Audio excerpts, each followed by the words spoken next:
stream here on Lichess and via Twitch. I'm International Master William Paschall. We are hosting, or I am hosting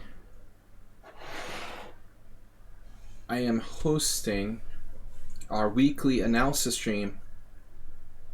I just want to clarify that you have to be a subscriber on Twitch to submit a game. We'll take 10 game submissions from the Twitch subscribers. Therefore, you have to be a subscriber on Twitch. I have a number of submitted games from people who are apparently not subscribers on Twitch. And those do not count. It's an added bonus for those of you that do subscribe. However, everyone's welcome to contribute to the analysis here. But I am only accepting those games from those of you who are subscribers.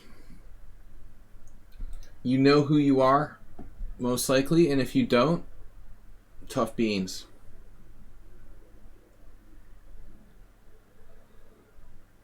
All right. So where is our subscriber stream study? Subscriber stream study. Astrobait, what's up? Did I see Schieberspieler here? Silencer Gamer Z. Silencer Gamer Z is new. I believe you're new. Pretty new anyway. Welcome to the chat. Thanks for being a subscriber. So we've got games, my studies I contribute to. This is... No, that's the wrong study. Subscriber studies that I... No, studies that I contribute to. Analysis, here it is. Analysis stream. Mr. Coffee's rating with party of 1. Awesome. Mr. Coffee's streaming. He's now a raider. Mr. Coffee, are you a subscriber to the stream? You know what? Weird thing happened yesterday. I went into I don't know, I can't speak tonight. Keep repeating myself. I went into admin or moderator view in Twitch, and I was playing around there, and I realized I can... No, actually, I'm lying. It wasn't in moderator view on Twitch. I was just playing around on Twitch, and I realized I can add, you know, people's role or whatever. They have like a roles feature. So you're a mod, that's your role. Astrobait's a VIP, that's his role. But I tried to make Mr. Coffee a VIP, and it wouldn't let me. And I was really, really sad and disappointed. Is there a reason I can't make you a VIP? Maybe because you're a mod? Is it that mods can't be VIPs? It's like a conflict of interest? Or something like that? I mean, that doesn't seem right to me. So mod is higher than VIP. But it's the spirit of the thing. Okay. Man, maybe it's higher, but it was weird. Like, the way that the Twitch looked, Schieberspieler usually knows a lot about everything. There was like a box I could click. It looked like I could click it, but I guess mod is highest. No, I thought you could be both. I never really thought about it. So you can't be both. I mean, that would be the highest honor, to be both a VIP and an admin, or then and a mod. I never thought of it as a ranking like that. It's more like VIP is an honor and mod is like a job, you know? And I thought, if anyone deserves both, it's Mr. Coffee. But sadly, no. But if you want to turn in your badge, Mr. Coffee, you can always be a VIP. Alright, guys. So, Yabatis may not be here yet. I'm going to hold his game until we get to... Well, till he gets here, basically. I've got a game from Learning Chess. Learning Chess is a subscriber. Jay Garcia is a subscriber. Demonetize is a subscriber. But that's all we've got. The rest of those players are not subscribers on Twitch, so I will not do those games. 1, 2, 3, 4, and Astrobate, that's not your game. Oh, Astrobate, that's your game. I'm sorry. Never mind. I thought Esmerchea submitted that game. That's Astrobate's game. Okay, 1, 2, 3, 4, 5. We have room for 5 more games. So, welcome everyone. Good afternoon. Good evening. Oh, Ubatis is here, but he's secretly here. He's not logged in on Twitch. Can you watch the stream without being logged in on Twitch? Do you have a mine? I don't own a mine. Thurston Howell III. Alright, we'll start with Ubatis then. He claims he's here. You better log in on Twitch, Ubatis. You count as a viewer.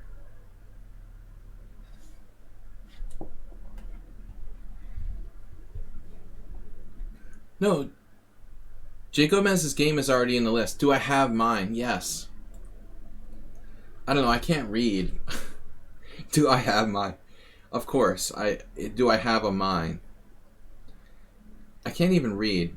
Yes, of course. No, I said you. You're in there. Ubatis, Learning Chess, Jay Gomez, Demonetize, and Astrobate. I'm very disappointed we've only got 5. So there's still 5 slots to fill. Usually people come late. And the other thing is that Twitch hurt me by disabling email to the subscribers.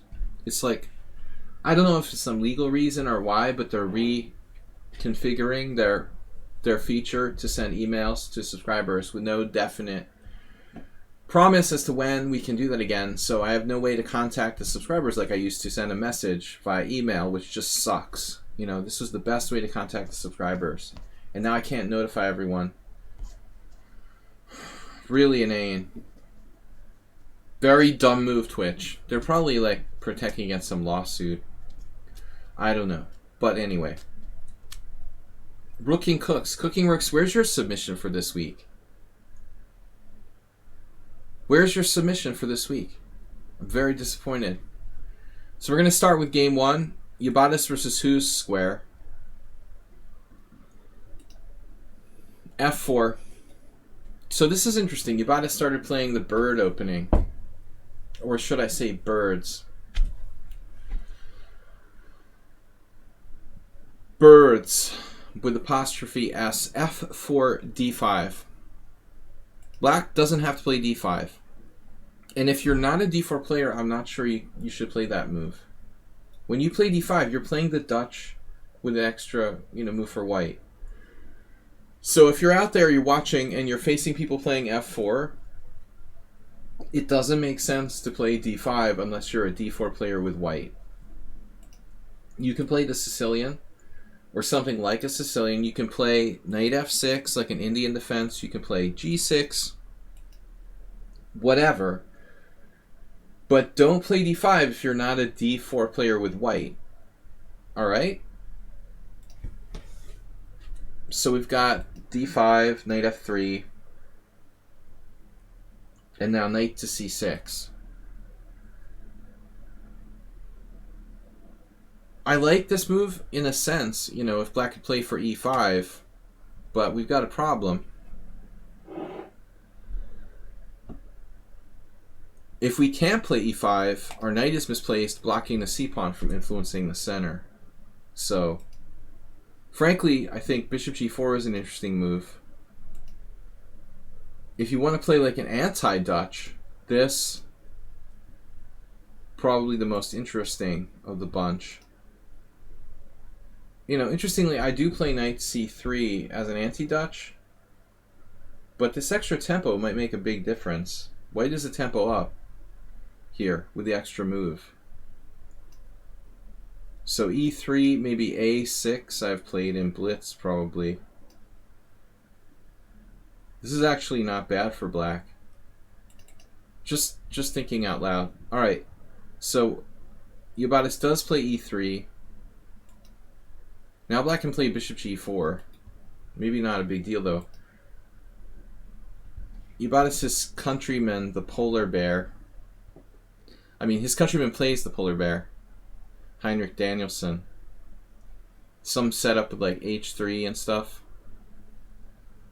Bishop g4 the number one move, but as I said, I think a6 is interesting. This move deserves some consideration, like stopping bishop b5.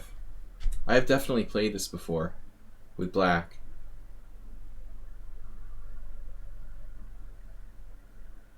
We like playing him live when he streams because the potential to play the Albin for the win is spectacular.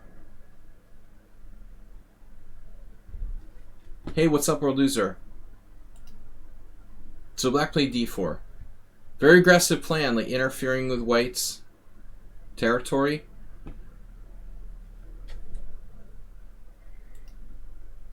But you gotta play bishop b5.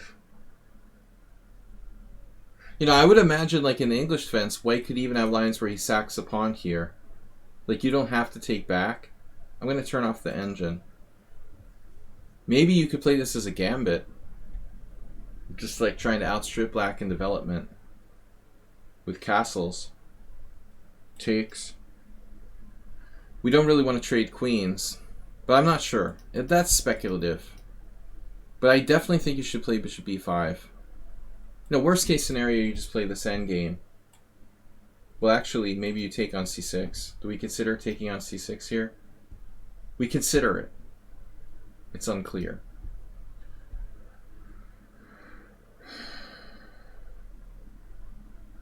What do you guys think? You want to play something really aggressive, like d4? The enhanced stonewall attack. I'm liking this. You know, it's a lot of space for white, and we're just going to pick this up. Maybe this is what someone on sound should play. All right, guys. Cheers.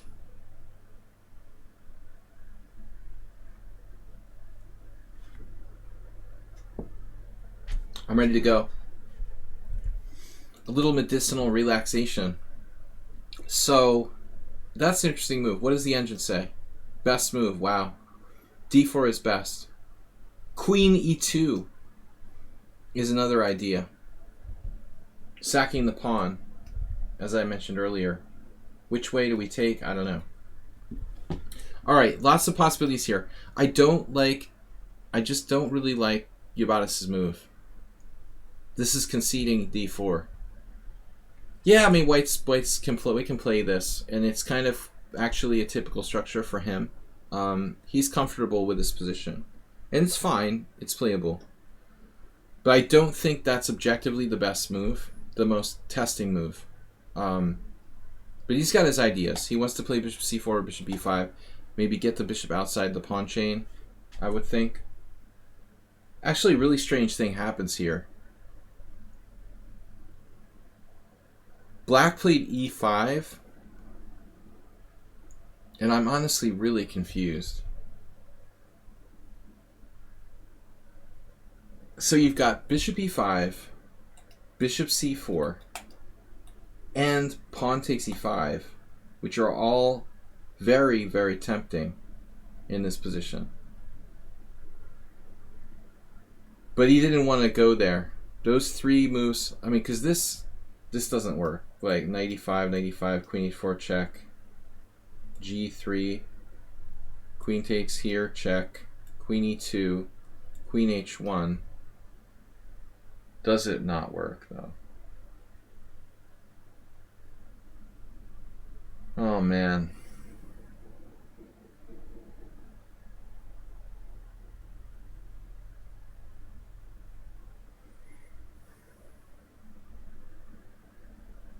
But as David Bronstein would say, who is it a problem for, Schieberspieler?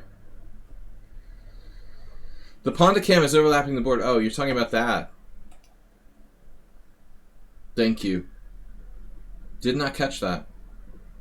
That's the problem. I thought we had a problem on the board. But this is a bigger problem. I need to make the board a shade smaller. I thought we were talking about a board problem. Does that do it enough? That's about right.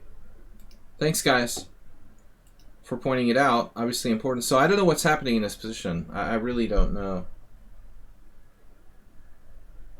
White's down the exchange, but he's got to have something. Knight g6 check is the best move White has here. That's sort of sad. Check. Bishop e6. Knight takes h8. Castles queenside. And I don't like my king in this position. That's pretty cool. Anyway, there's no need to go into something like that. Absolutely not. Absolutely not. Alright, so we have this move and this move. This seems like the more aggressive option. So bishop e5, pawn takes pawn, d3. It's almost like a king's gambit. Of course, black can keep the pawn with like bishop d6, but it's very, very messy. I think white might be better here. There's even this. I don't know. I think white's better here. Wow. e5. It's unclear. So, what's the best move here, Stockfish? What's the best move here? Why does this remind me of the Caro Kann? Is that crazy? Do you guys think I'm crazy if I tell you? How about you, Schieberspieler? You play the Caro Kann. I feel like I'm playing some kind of Caro Kann on the other side of the board or something. I feel like I'm playing the c5 Caro Kann on the king side.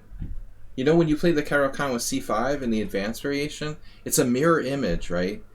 The f pawn is our c5 pawn, and then we have to decide whether or not you want to play bishop g4 or close the structure with e6. Man, this is a huge position. Look at that. Look at the engine debating between the moves here. Very close between fe5, d3, and bishop e5. Wow, it wants to do that variation. Dude, the engine's line is f takes e5, knight takes e5, and not take. This is so sick. The best line is takes and d3. Like, who would ever play that? That's too subtle. Anyway, fascinating position, Yabatis. Very difficult to decide what to play here, but I think most people would be like more comfortable getting their bishop outside the structure. He likes to play this sort of setup, but black immediately goes wrong. Immediately. Like the worst. What's the worst possible move for black here? Hey, let's give away our good bishop with bishop g4. This is literally, I think, gotta be the worst move on the board. Hey, let's find a way to like eliminate white's worst piece by like exchanging off his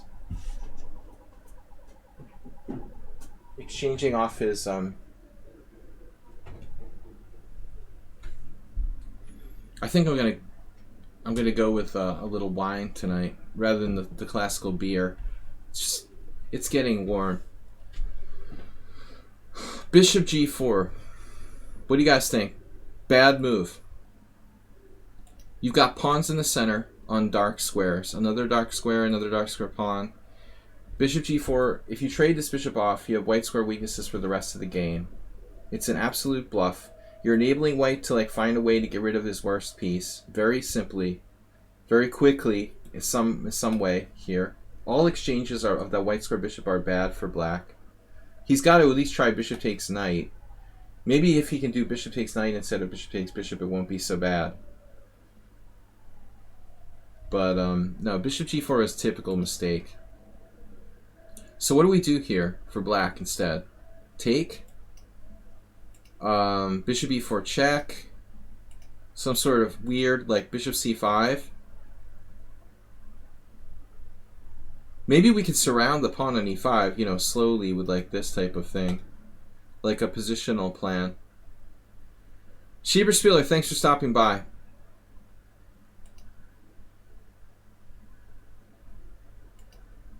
Yeah, it's the Caro Kann reversed. Exactly. It's on the other side of the board, though. It's like a mirror image, like a funhouse mirror image. the same issues that go into playing the black side of the Caro-Kann advance. Alright, bishop d6 looks like a move. Anything but bishop g4. And now, Yabatis played h3. This is a move, and bishop e2 is a move. You know, I think they're both good. The problem is, I guess, the queen could be a little weird on f3, prone to attack by like 95. I feel safer with this move. I feel like this is more compact. We're threatening like knight takes d4 on the move. Asterbate's favorite check Benoni trick is on. You might know this from Nimzovich in the advanced French. Now we're talking French sort of reverse themes. Does anybody know what I'm talking about? We have 20 viewers. We're threatening knight takes d4, big time. You know, there could be some funny stuff there.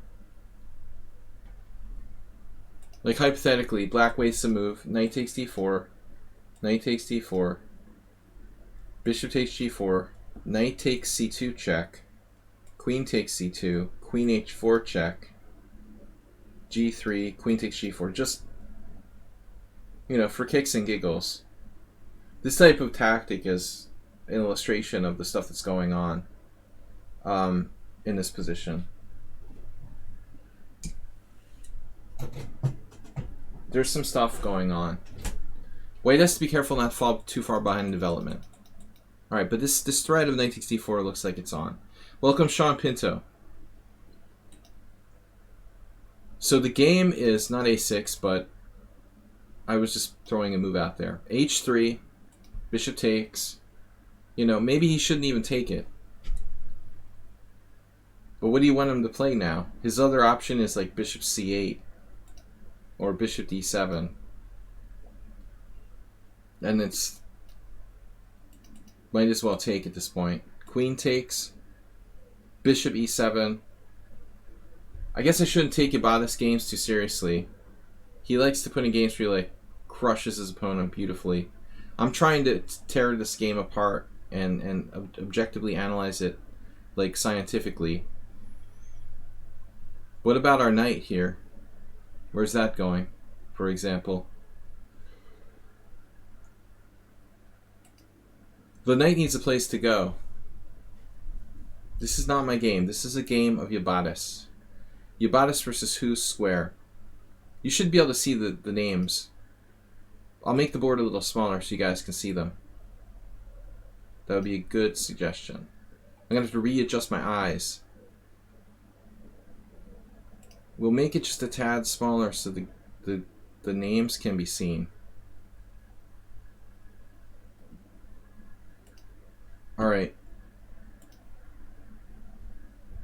Now I'm used to the bigger board though.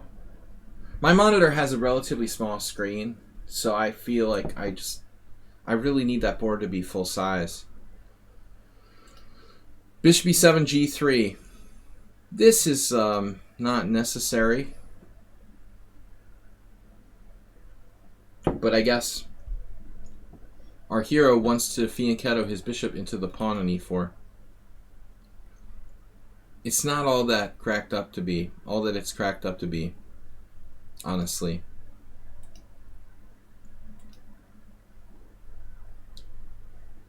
I drink alone. With nobody else. That's what the knight is singing. A little George Thorogood. Man, I mean, you know, when you've got a knight like that, this literally by itself, and you're attacking a pawn here,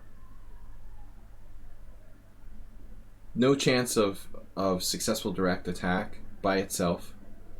The only thing about this move that could make some sense is that he could maybe kick his c-pawn out, you know, so at least the c-pawn can move to c5.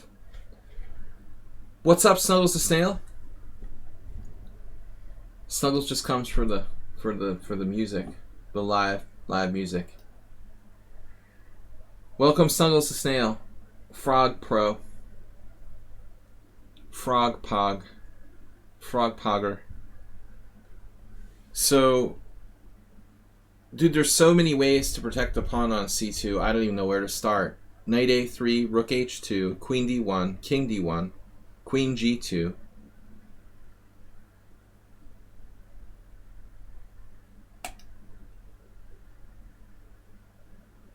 Ibanez didn't want to go for king d1. We've had a discussion about this recently. The advantage of king d1 is that it would leave all of your offensive pieces total freedom to do what they want to do. You're just castled. I mean, this is castling. Central castling. The new option. Didn't know that you could castle in the middle of the board, did you? That's what this is.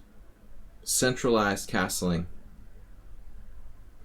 It brings new meaning to the concept. Nothing's gonna hit me on d1. You don't have a white square bishop, dude. It's like all the white squares should be glowing like a different color. Alright, so knight before king d1. He plays queen d1. Restrictive. c5. Smart move by black, who at least has the sense to profit from his knight before move. Now a3. You know, I don't think you should play a3.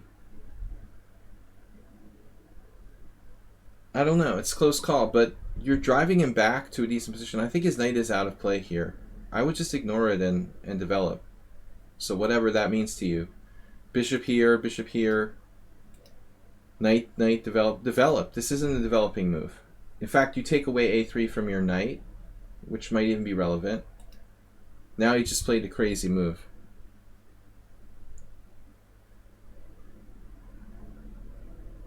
I was expecting bishop d2, but we're still not threatening to take that knight.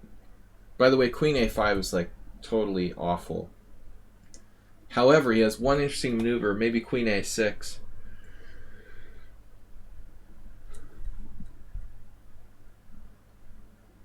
I think ultimately his queen might end up out of play.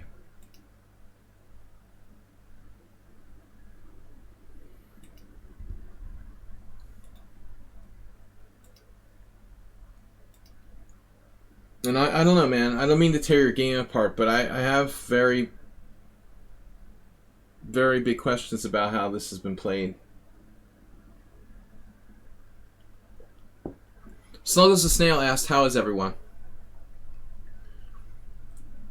For myself, pretty good. I was kind of depressed earlier this afternoon, but I'm feeling better. How are you guys doing? It's good to see you, Snuggles. You've got a new emote. Corgi Derp. Derpy Korg. Yeah, I mean, white needs to get developed here. I don't like f5 because of bishop g5. I don't like this piece in my face. Trading itself off. Cooking rooks. Sean Pinto, if you get to play a game with Pia cramming, let me know. Now that would be interesting. Knight to c6, f5. That would be something to talk about.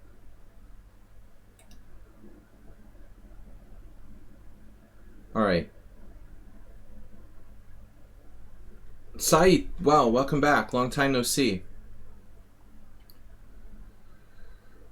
Yeah, I don't like f5, man. I don't like the way this is going. Bishop g5 is a strong move. Bishop g2, white is worse. Alright, maybe not worse, but it's been going a direction I don't like. I don't like, you had a good opening and you're starting to get outplayed. This is a weird move. Why is black moving his bishop again? Alright, bishop e3, king e2. Now the king is centrally castled. Knight f6. Knight c4. Oops! That's why he played that. Careless blunder. You've heard of careless whisper. This is careless blunder. A lesser known George Michael song. Queen d8. So he's glad he at least doesn't lose a whole bishop now. Knight e3, pawn e3. And now the ultra subtle, the best move that Yabatas played this whole game, c3. See, most people are greedy and they're impatient. And if you're greedy and impatient, the first thing you would do here would be like bishop takes e3, which is probably good enough. But objectively, knight d4 check, king f2. I guess white's still winning in either case, though. It doesn't really matter. Even your good move is unnecessary. All right, c3. Uh-oh. Uh-oh. I don't like that move. We've got it covered, but there's another problem coming down. Our opponent is not really like the positional genius, but he is quite dangerous tactically. Queen g5, bishop takes e3. Now if knight takes g3 check, you have king f3, and black is lost. But he plays queen takes. And we can't trade queens because of this little problem called a knight fork. So bishop f3, knight f4 check. Oh man. And that sucks. So this is a major bummer. Now black has not the greatest knight, but at least it's okay. But white has this awful bishop on f3. So I think the position is kind of tough now. I'm not sure that white is better. You know, this is not that bad. I guess it can be a good defender. But this has really been a messy game. Black should try to keep the queens on, I suppose. So I strongly recommend queen h4. Black could castle either way. White's king is chilling in the middle of the board. There's tactics with like c4. And Yabatas really wants to trade the queens here. And this guy lets him trade queens. The light square bishop is bad. It's a good defender. You'll never beat a computer with the black pieces here. I mean, you'll never beat a computer playing white. But against a human being, I think, you know, black has winning chances. But this is a major, major blunder. Queen takes d2 check. When the king is open like this in the middle of the board, black should definitely keep queens on. I mean, queen h4. And then it's your choice. White is never going to breathe a free breath until he gets to trade the queens off with that king sitting in the middle of the board. And once he trades queens, he's safe. Queen d2, king d2. Now we have an interesting endgame. This break with b4 looks kind of problematic. Ultimately, Yabatas has a stronger center. And that central pawn mass, you know, that big island, despite the fact that he has a bad bishop, looks kind of like a problem for black. So castles queenside, threatening c4. I don't think we should ignore that, dude. You've got to move your king to e3 here. I guess this was a quickly played game. Isn't castling back because white's king's closer to the center? I mean, at this point, yeah, he might as well just play king e7. But he wanted to get his rook to the center. Maybe he should play rook d8. I don't know, you know. b4 is a big problem. I think that white is better. Probably better. The knight has no good outpost, and white's playing b4. But he missed c4. He allows c4, and that's a big problem. Yeah, this was a careless move. You didn't calculate. So you're gonna have to play bishop b2 or something. This totally devalues white's advantage in the structure in the center, and you never got to play that b4. I mean, if you could have played this first, it's still not that easy actually, because black's still playing c4. He can't just drop a pawn though, can he? Yeah, I think you play this. If he plays this, you're just taking. And you're threatening b4, man. I think he's in trouble. White is seriously... Please don't challenge me now. We're doing game analysis. So this is game analysis for my Twitch subscribers. I'm not taking any challenges today. King e3. If you want to challenge me, come back tomorrow, Friday, 11 a.m. We're going to 11 a.m. CEST. We're playing open blitz challenges tomorrow morning. This is a serious stream. King e3 with the idea of b4 and white is probably better in this position. Although I imagine black can defend if he plays carefully. He's probably okay.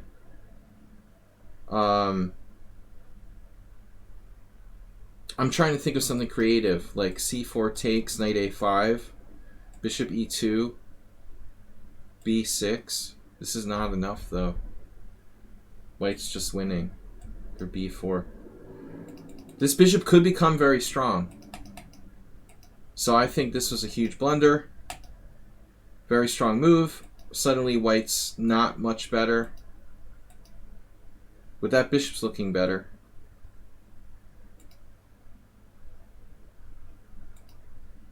Yeah, king centralization. Where, master? That's a weird choice, but I guess you gotta go somewhere.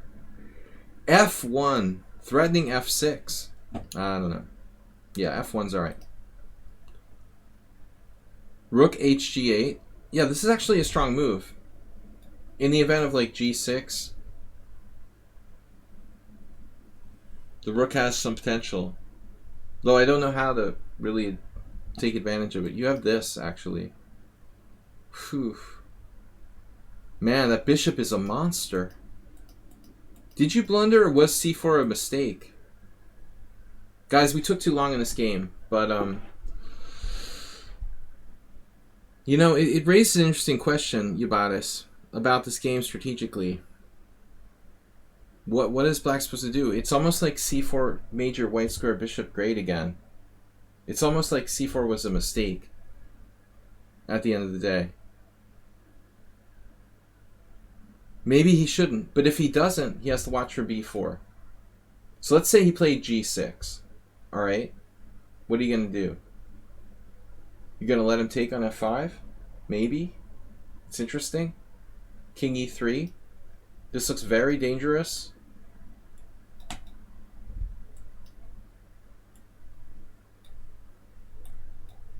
White is better in all variations here. So maybe it wasn't really a blunder. And this wasn't all that it was cracked up to be. Although black just took here. Why did he take right away? Does he have another way to play this? Could he have played knight a5 first? So let's say he plays knight a5 first. Hello, we've got a little bit more interesting situation now. Now what are you going to do? He's starting to fork. So you've got to go to either d1, b1, or f1, or e1. Anything but c1. Or you could play, I guess, king e3 immediately. Okay, that's probably best. But your bishop's busting out like the Incredible Hulk. You also have the alternative threat of overwhelming the center with d4, and his g-pawn is hanging in the meantime. So that's a problem. Like, we do this, you're just dropping a pawn on g7. I don't think you made a blunder.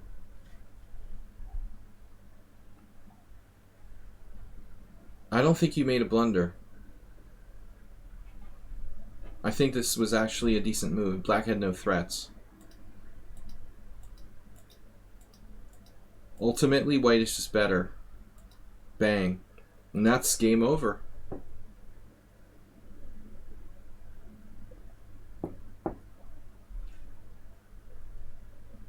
Game over, dude. Now we're up a pawn on... Just clear pawn up on the queen side with a better minor piece. He checked you. Whoa. Does he have this? Some counterplay? Uh-oh. Maybe I was wrong. The other possibility was rook d1. But let's see. Alright, you got a lot of options here. You played this, this. So maybe here you screwed up. You should have played b4. Oh, dude. b4 is devastating. I think that b4 is devastating. Can every 2200 convert a position with a 2-pawn advantage? Not on Lichess. But I think, like, for the most part, with the FIDE rating or like US 2200 should be able to do that. National rated 2200 should. Here, you know, these ratings are not as consistent. The online ratings you can't trust. But man, this is strong. You have b4 immediately. And now I think he's done. It's just you're tweaking the position slightly. And now what's he going to do? Like this, going after this pawn? That's like poisonous on the c file. He's toast here. This is over. So Yabatis just missed one little move. b4. Now black has counterplay. Check, king e2, rook doubles. This is problematic. Maybe you're still winning. I have to eat my words. Bishop d5. You still got it under control.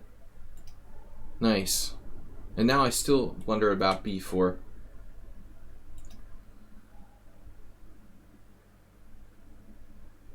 I guess you got it under control, but you don't want to drop your b pawn. Maybe it doesn't matter. He should check here. You're probably winning anyway. Alright. b4 was easier, but this is still winning. Yeah, I missed bishop d5. Very strong. Dude, this is an excellent game in illustrating like the power of bishop versus knight. This is really an excellent game in that, you know, clear illustration. How the bad bishop becomes a great piece. So bishop e6 is game over. You never miss that. And then any 2200 shouldn't miss this. Winning king and pawn in game. Bishop takes d7, man. I always take with the rook first. I want to guarantee that all the pieces are going to be exchanged. You took with the bishop. Now he might play rook h8. It's over. So Yabatis has pretty good endgame technique. He understands this is winning based on, among other things, like protected passed pawn. The untouchable. Nice job. So, bad bishop to good bishop. Guys, we're just analyzing games. You have to be a subscriber. There seems to be a misconception that I just analyze anybody's games.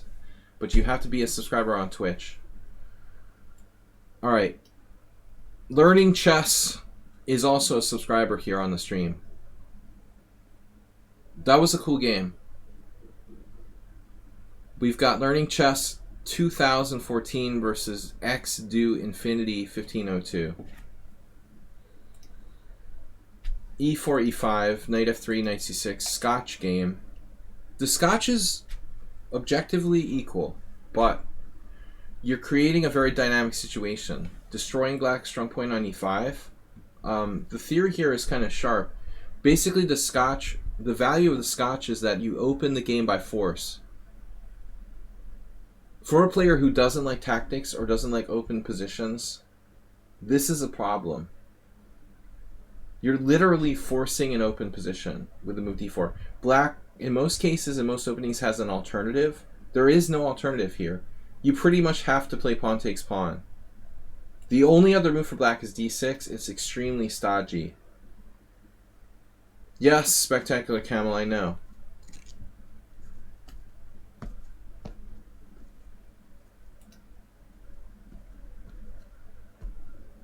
So black has to play pawn takes pawn. I had a student who played this the other day, not knowing the theory, for example. And after pawn takes, knight takes e4, after queen d5, black is clearly worse. We were looking at this. Queen d5, knight c5, bishop c4, knight e6. One mistake, and black has no control of the center whatsoever. That's literally one mistake, and white's control the center. White dominates all four central squares. That's all it takes to be like clearly worse out of the opening. Yeah, Spectacular Camel, I mentioned it. The stodgy d6. The only other way to play. That would suit you just fine. But it's harder to play that with black than with white. E takes d4, knight takes d4, and then someone mentioned queen h4. That's Steinitz's, one of Steinitz's variations, but it's considered to be dubious, rightly so. This is like a trick variation. Apparently, like, even knight c3 is strong, but the simplest for white is like knight b5. I don't know the theory here well enough, but this is tricky. Objectively, I don't think it's good. All right, so just understand, if you want to play something like this, you've got to realize that it's really not correct. It's a step further, and you're in Eric Rosen territory. You know, you're right on the edge of like completely unsound by playing this stuff. If you get a bad position, don't come crying to me, because it's not correct. You know, I like to play g6. If you want to play something that people don't know, but it's like sound, for example, here's another move that Steinitz played, but it's actually sound. No, g6 and fiancatoing the bishop on the long diagonal. Guaranteed, like your Scotch playing opponents under 2200 don't know what they're doing against g6. And I have preference for fiancatoing bishops and taking things on the long diagonal, so I like this line.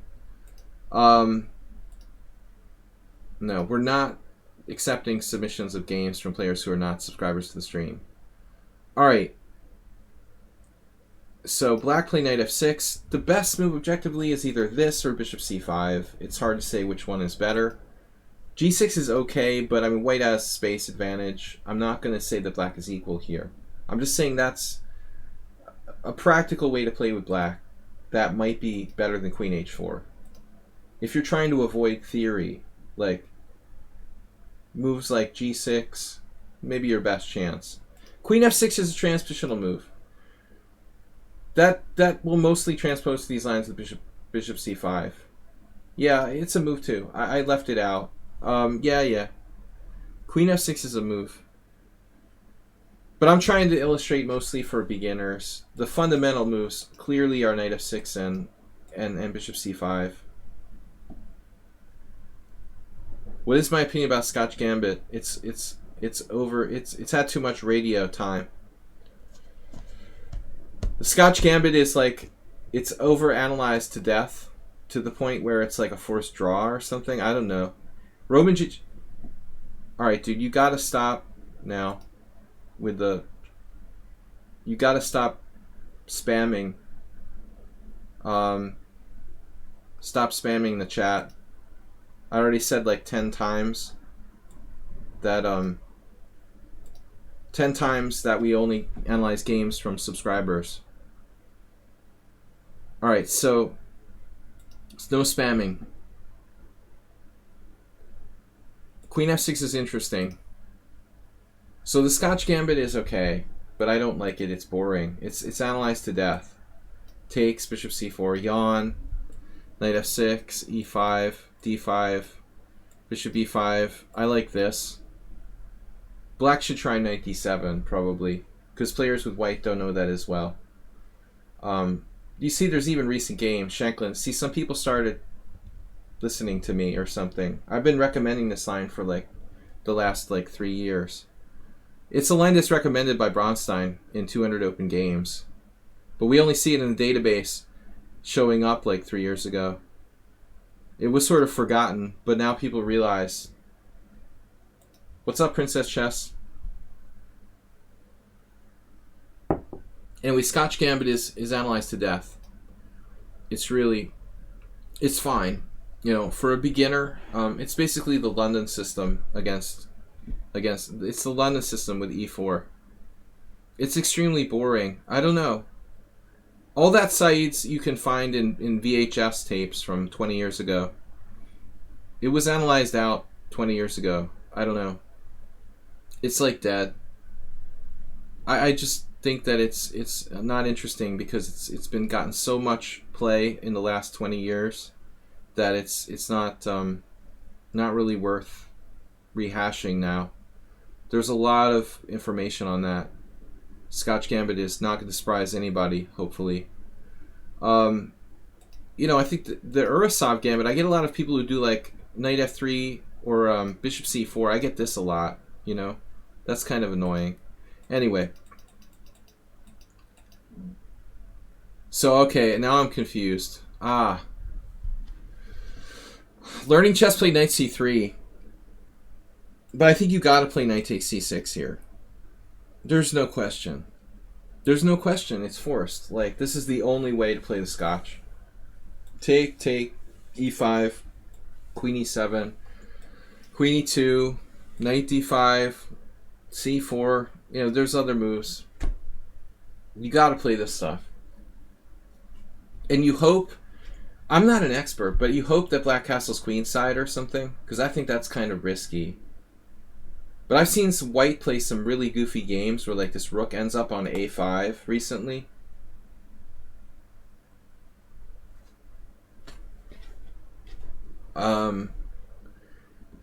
I think this is the way you got to play the white side of the Scotch. The Scotch 4 knights is nothing. After Bishop E4, white has nothing. It's like a forced draw. The whole thing is hopeless. So if you want to play this, you're not going to get an advantage. Not against anybody decent. Never. It's just like Knight takes C6, takes, Bishop D3, D5, takes, castles, C takes D, Bishop G5, and it's a draw. Alright. But strangely, your opponent played Bishop C5 here, which I have no knowledge of this. I don't know why Black would not want to play Bishop B4, which equalizes by force. So, this must be an inaccuracy.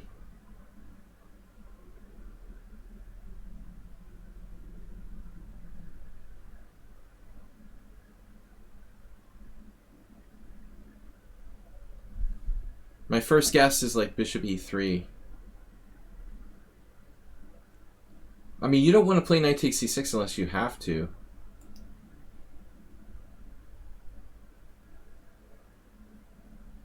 If Knight takes C6, B takes C, Queen E7, I mean, I'm out of my knowledge here, theoretically.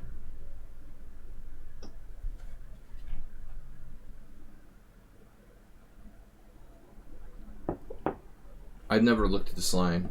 I've never played the white side of the Scotch, ever. And I certainly wouldn't play Bishop C5 with Black. Bishop C5. It must not be as good as Bishop E4. Question is, how bad is it? I mean, this is a major point. I don't know. This feels like a normal move. I would want to play this with white. How bad is Knight takes C6? Okay, this is slightly better for white. But maybe even that is okay for Black. Vladimir Gergiev, who I beat with the bishop and knight checkmate. Queen takes d8, king takes d8. Vlad managed to win a game with Black.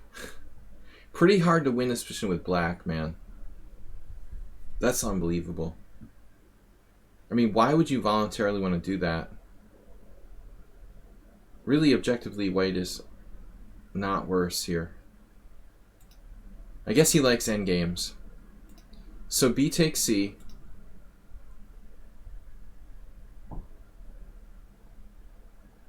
So if you try E5, you get Queen E7. Pragnanatha has a game. Wow. So there's some game from India, 2017. The legendary name that no one can pronounce. Queen E2, Knight D5, Knight D5, and you can see that white has a little problem. How is white planning on developing the rest of his pieces? Black got his bishop off of F8, it's on C5. White has not been so lucky. So this is a problem. That did not happen in the Pragnanatha guy. What happened? Knight E4? Wow. Wow, this guy got lost with white. He played knight e4. Tricky move. But white is not developing. White's king is still in the center, and his bishop is buried on f1. So he tried to be Mr. Tricky. c4, bishop a6, f4, castles. How's your king doing? Bishop d2, bishop d4, queen h5. Wow. This was a crazy game. And check out Pragnanatha here. Queen h4 check. That's a beautiful tactic. And he wins a pawn while trading queens. That's pretty funny. He managed to win a pawn while trading queens, and he's just better. So anyways, I don't like this for white. Now white has bishop d3. You gotta play it like a 4 knights. Yeah, I mean, maybe this is an inaccurate line for black. He's put his bishop on c5. Tezek, welcome. No, I don't know. I don't know. If d5,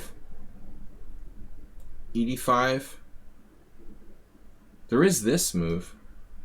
That seems kind of annoying. Now you have to trade queens. Or what are you going to do, like knight e2? Welcome, Tezek. I mean, I guess that's possible in the other line, too. I've played with Kovalev. These guys are Belarusian grandmasters. Kovalev's a nice guy. Played him a couple years ago. We've played a couple of times. There's a younger Kovalev with the same surname, who's also super strong. 2660, 26, high 26. But Kuprejcik recently died. He was like a legendary grandmaster from Belarusia.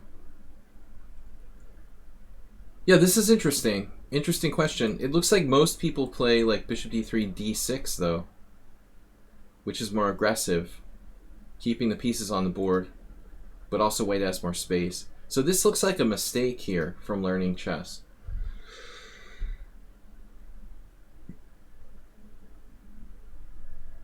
It's an accident waiting to happen. I mean, either you're going to get pummeled by d5 or black will have some sort of simplifying tactic with knight takes e4. I have a bad feeling about this. Plus, you know, the knight g4 fishing pole type of stuff.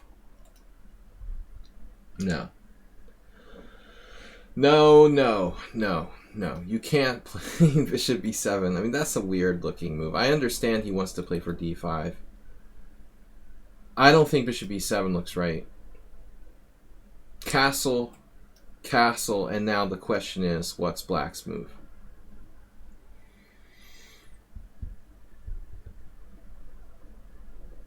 I was thinking like black might even be able to sack a pawn. But maybe this is too much. Just a fantasy. Is this just a, I mean, if you want to play bishop b7, maybe you gotta do some kind of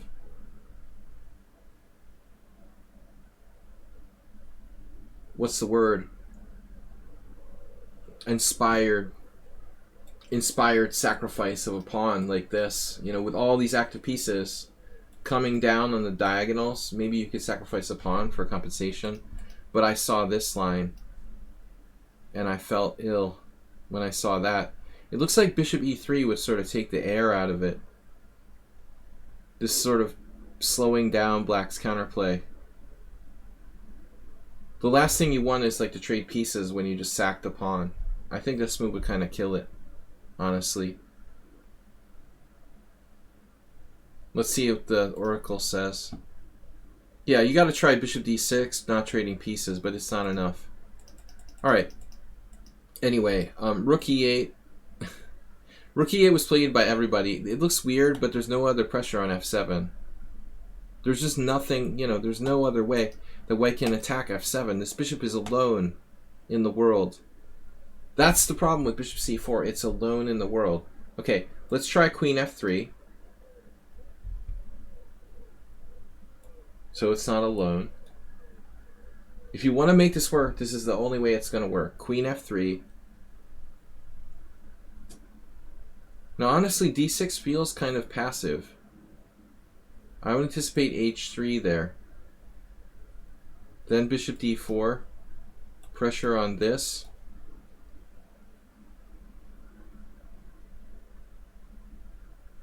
It looks like white doesn't have enough, but it's playable. Yeah, it's a game. So, what about something else here for black? Can you do this? No. Alright, let's check out the game. Bishop e7, castle. I didn't refute learning chess's variation. Castle, castle, bishop g5, h6, bishop h4, rook e8. I don't know, rook e1, and now g5. I mean, I don't mind playing g5, but if I play g5, I want to get something for it. You know, I'm going to get your dark square bishop or something. I'm not just playing g5 to weaken my king side. Yeah, black's g5, bishop on b7. It doesn't look right. And now he played d5. All right, at least it's some try. So you're gonna trade rooks on e1 with check, and then take back on d5. Wow. Who just challenged me? Oh no, he doesn't stop. That's an old challenge? Dude, this is a new one. Pineapple Dream. Sorry, we're not taking challenges right now. Please, no challenges. Everyone who's a subscriber, we still have a couple places left. If you'd like to submit a game, please do so. Submit it to Iobates. Iobates. Thanks, Mr. Coffee. Can you send another one? No. One game per player. Greedy. Can't hurt to ask. Oh, I need to see this main variation first. Take, check. Oops, that's a bad mouse slip. Rook e1, queen e1. Pawn takes pawn. And then rook d1. I mean, okay. F2's covered. White has a better structure. But black plays c6. He has the bishop from hell on this b7 square. His king side is destroyed. The queens are still on the board. So, I like white here. But black may not be lost. He's still in the game.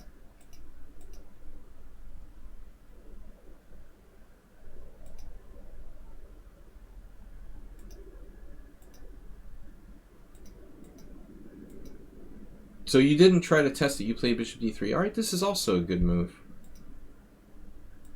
The black just goes berserk. So, yeah. Well, I mean, it's a 1500 playing a 2000. You know, it's kind of a standard, like, I'm 500 points higher than you. You made a mistake, you made another mistake, and now you made another mistake. Systematic. And now h3 is fine, h4 is possible. But he goes for the jugular with queen d2, hitting this. There may be a problem, though. Doesn't black have knight takes e4? I mean, what am I missing here? Yeah, I mean, I would have moved my h-pawn. I mean, queen d2 is nice, but doesn't he have this? I don't get it. Well, I guess white's just taking anyway. Bishop takes, pawn takes, winning a pawn. Queen takes d8, rook takes d8, knight takes e4. Fork here, so black has to play bishop e7, and we're just up 2 pawns probably after bishop takes c7. Maybe more, if we're lucky. Even if we don't win that pawn, I mean, you could play h3. I don't know. It looks bad for black. So this was well planned out by white. Very strong game by white. Knight h7 is horrible. e5. Probably not my choice here. Black's starting to trap your bishop with h4. So h3 is kind of a no-brainer at this point. Black is compromised. Bad knight, bad bishop, broken structure. Kingside overextended. Black is in big trouble. Instead you played this. Is also good, but I mean, we're sacking a piece here. No, I don't know. I don't get it. h4 takes, king takes, check.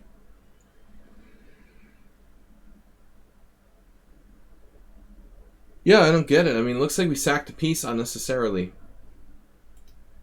Knight a4.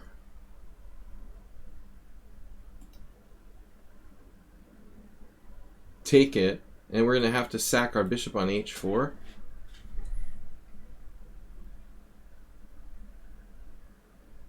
I mean, it's nice, but this was really not necessary. I mean, this guy was probably lost.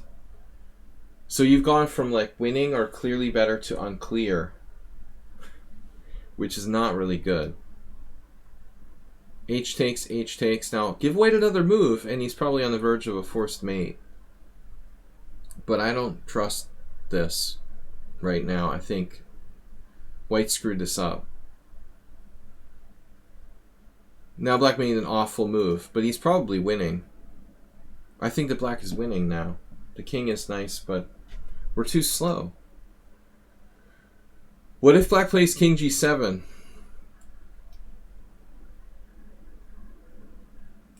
We don't want to trade in open lines necessarily, although maybe this is okay. I feel like it's safer not to do that.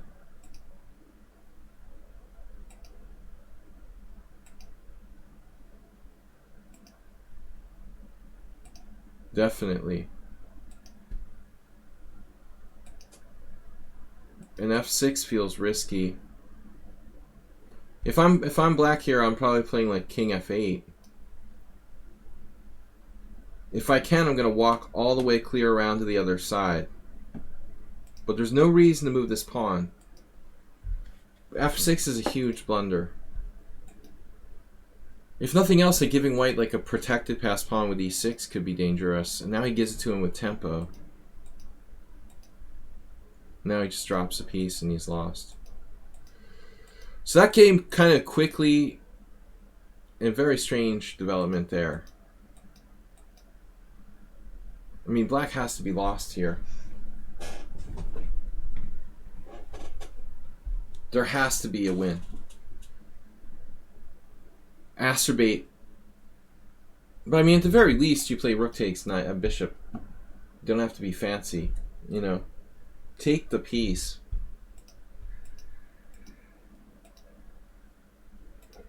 Now black has counterplay. Why would anybody play king a4 in this position?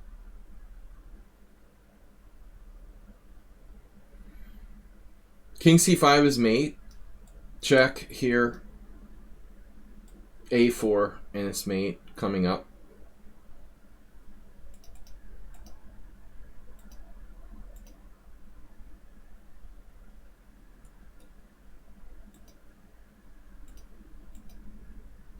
That's crazy.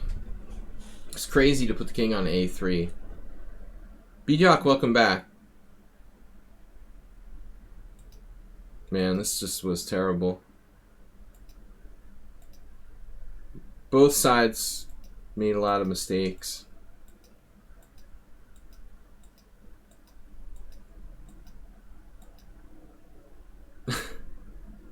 It's really sick. I can't believe it.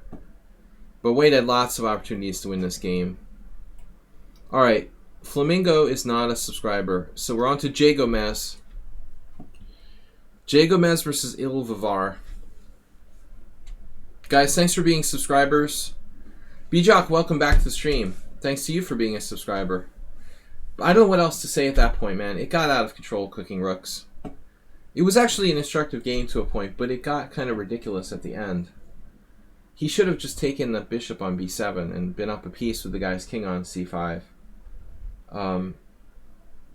Win by, you know, by material. If you can't calculate a forced mate, take the bishop. Simple. Hence why I don't submit games every week. Dude, put your life on the line there. Don't be afraid to put the ego on the line.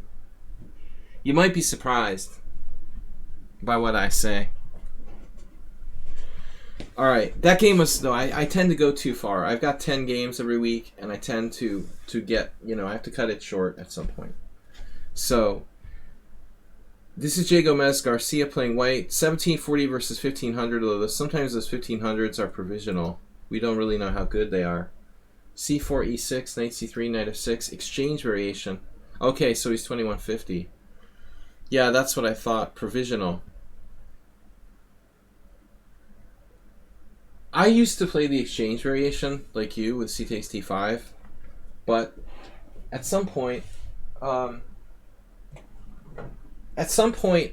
basically, I decided that it was very simplified. You know, you're simplifying the center. I think it's good for your chess to also learn how to play the variations with bishop g5 or knight f3. This way you learn to play with the pawn tension in the center.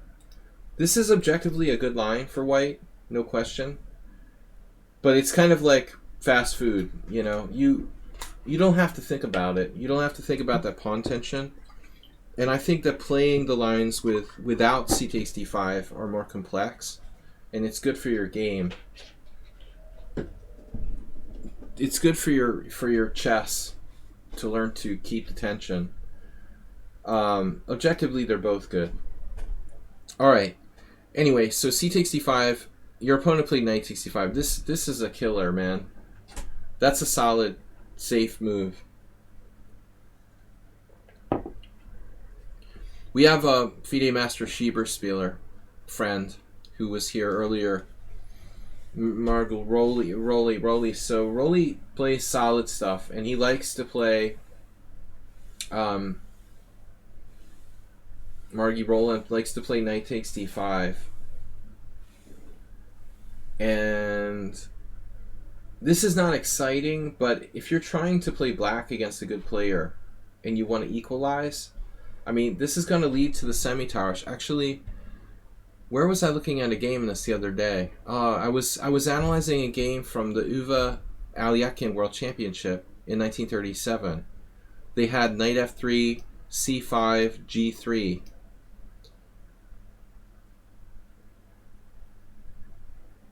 C takes d4, knight takes d5, queen takes d5. This was game 24 of the World Championship in 1937. And after queen d4, queen b5 wasn't played, but that's like a really interesting move, isn't it? Queen b5. I guess this was invented by computers. If you analyze like a lot of recent games. What a weird idea though, you know, keep an eye on the e2 pawn. Anyways, nevertheless, the takeaway was that Uwe was getting crushed by Alyakin in the World Championship match in 1937. And dude, when you're down like 4 games, you don't play knight takes d5 with black and trade pieces. This is a very stupid idea. You don't play the semi-towers when you need to win every single game. Anyways, e4 is main line, but objectively, white can play knight f3, he can play like e3, as I said, you can play g3. Usually the knight will come out first, and then like g3 on the next move sometimes.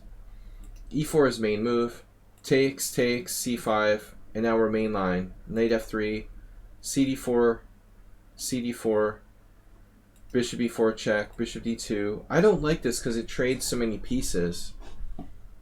There was a famous game... what was it? The most destructive chess games I've ever played. I was just talking about it the other day. Schlechter black against Rubinstein, where he played queen a5 here. This is a big mistake. Queen a5, bishop b4 check.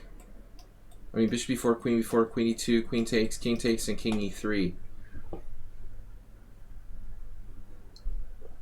And Rubinstein beat Karl Schlechter, who was like almost world champion. You know, he narrowly lost that match to Steinitz. He shouldn't have lost. Basically, Schlechter was practically the world champion.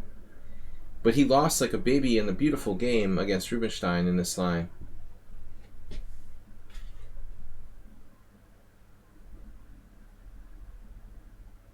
This is good for white. So check, bishop d2, takes, castles, bishop c4. This is the main move. I don't know. You can try other moves here. But this is like main line of the Queen's Gambit semi-Tarash. So this is the big move, dude. I mean, I think knight d7 is a minor interpretation. Because all the old school games were knight c6. Now, your opponent played b6. This is also interesting. This is another move kind of similar to knight d7. I think actually Roland plays. Same idea. We don't commit to knight c6.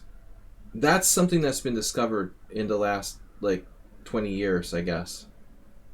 No, I mean, d5 is not crushing. It's later.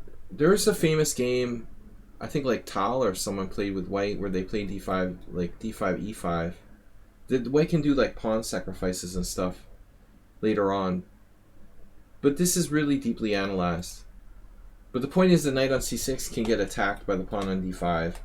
Also, it gets in the way of the fianchetto. That was just like old theory that, you know, people blindly followed. It turns out that, yeah, Plugievsky Tal. It turns out that the knight c6 is probably inaccurate. But everyone just played it because there are all these classic games where this was played. They just assume that's the best move. It feels like a natural move, therefore it is. But it's not. Computers, I guess, have shown that this is better. b6 or knight d7. But now you play d5. I don't know. You know, I'm feeling like d5 is wrong. It's early. Usually keeping the tension is right. Therefore, this feels like it's wrong somehow. So I don't know the theory. I would play castle. Black could play bishop a6, trading pieces, for example, and try to grovel for a draw. There's a game Bronstein played in 1983. White is better. Actually, there's a good book on strategy by John Watson. He talks about this concept. The central majority, like in the Grunfeld and semi-Tarash, in the middle game is more important than the fact that black has a queenside majority. So as long as we remain in the middle game, white is better. If we go into an end game, it may be that black's queenside majority is, you know, if it's a king and pawning game, white might be lost here. That's the bottom line, you know. Take all the pieces off and it's like a lost king and pawning game. Possibly a lost king and pawning game. Maybe not, but it's close. Certainly white isn't winning because the outside pawns. But in the middle game, white is better. So I'm not sure we want to play like bishop a6 or something. But you played d5. Okay. I, you know, wouldn't play that move. I didn't play that move when I encountered this against Schieberspieler. But I'm not up. You know, there's modern games here. All the games here, 2007 through 2019. Because it's relatively new, I guess. Man, I'll tell you one thing. White doesn't have a lot of pieces to attack with. 2 pieces are off the board. She doesn't know how to attack. That's what Dragon Kosic told me. I won't reveal who we're talking about. But that was the word on the street. Trade 2 pieces and she doesn't know how to attack. Or I think it was something like, trade 2 pieces and she doesn't know how to play chess. I don't remember the exact quote. But the point is, if you trade 2 pieces off, the chances for white conducting a serious attack are almost like 0. You know, it's like gone down immediately. Very tough here for white. You know, it's thinking about maybe winning an endgame, this past pawn. But as far as direct attack, not so easy. This is like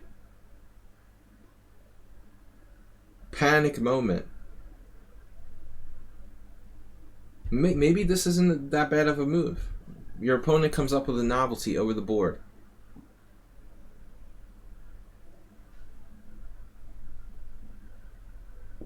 Look, I mean, this is a relatively new variation. This type of structure exists in the Grunfeld, where the center gets blockaded. Yeah, I would be afraid to take the pawn too. I mean, clearly there's pressure here. Maybe this is a new move. Maybe this is good. My first inclination would be, if it's never been played before, it's probably bad. You got Jeffrey Zhang, who's real well prepared with the game there. Caruana. These guys have checked this position with their computers. If e5 was really strong, it probably would have been played. But let's see, knight takes e5. There's a problem here, and there's obviously a problem on the e file. But obviously white can play f4, so I'm not so sure. If queen f6, for example, f4, and I have yet to see a refutation. You know, even this is not clear. Knight d7. How do I protect everything? I'm just not really seeing it.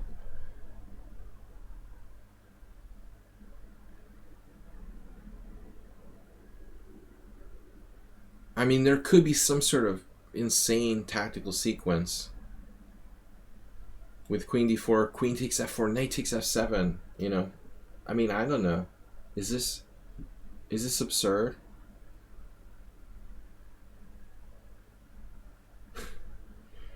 I would, you know, you have to calculate. Is this possible? Queen f7, d6.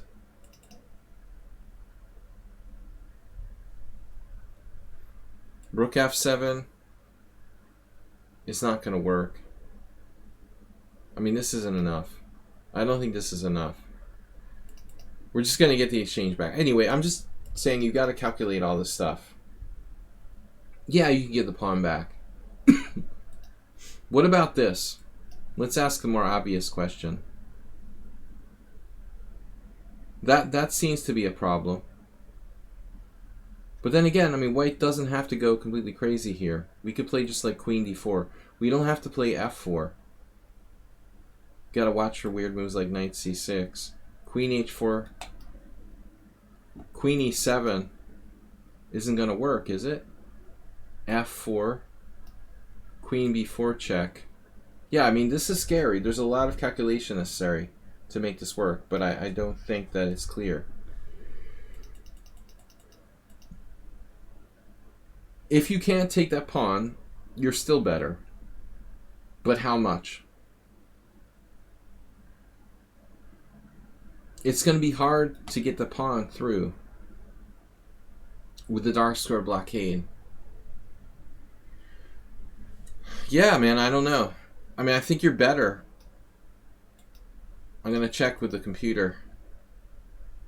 It just wants to castle. So it doesn't like the f4, queen f6 variation. White is still slightly better. Sumaher played the computer line, giving the pawn back. But again, it's totally unconvincing. This is totally unconvincing. Yeah, I would have been unsure what to do. So, you know, you castled, queen d6, blockading. This is a bad blockader, but white has other advantages. This is a nice plan to plug the c-file with knight c5.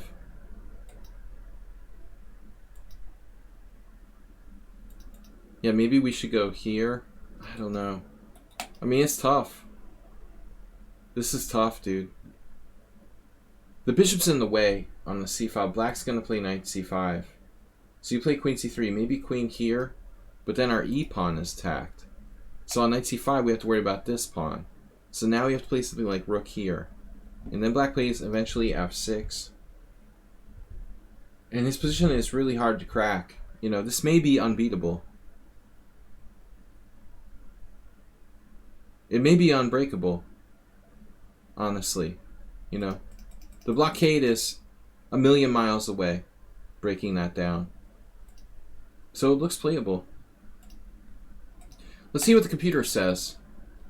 Knight a6, bishop a6, queen d7, rook e8. Rook e8's a mistake. It's a move. Black should play knight a6, that's computer. I mean, black has no fun task here, though. Zhang played bishop a6. Groveling, trying to grovel for a draw. And Neji played this too. And it comes from 1972. Dude, check it out. So Mecking actually played this in 1972. Wow. He was considered a genius, but he was kind of crazy. He's still around. Brilliant Brazilian grandmaster, but he was borderline crazy. He was playing online years ago, not that distant, 10 years ago. So this is probably best for black. E5, novelty. It's a cool idea by your opponent, original. Castle here. Now it's hard to break it down. I don't like that your queen is on the file here. Yeah, you basically wasted a tempo. You played queen e3, I mean queen c3 and then queen e3. You could have gone to e3 directly. Uh-oh. That's not good. No, I mean, this guy, maybe he's doing the wrong plan. Maybe he should just play like knight c5 and blockade. Play for f5 or something.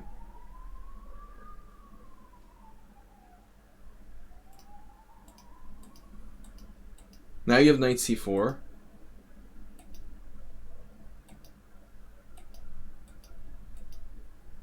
C-file belongs to black. This looks problematic. Knight h4, but he has g6.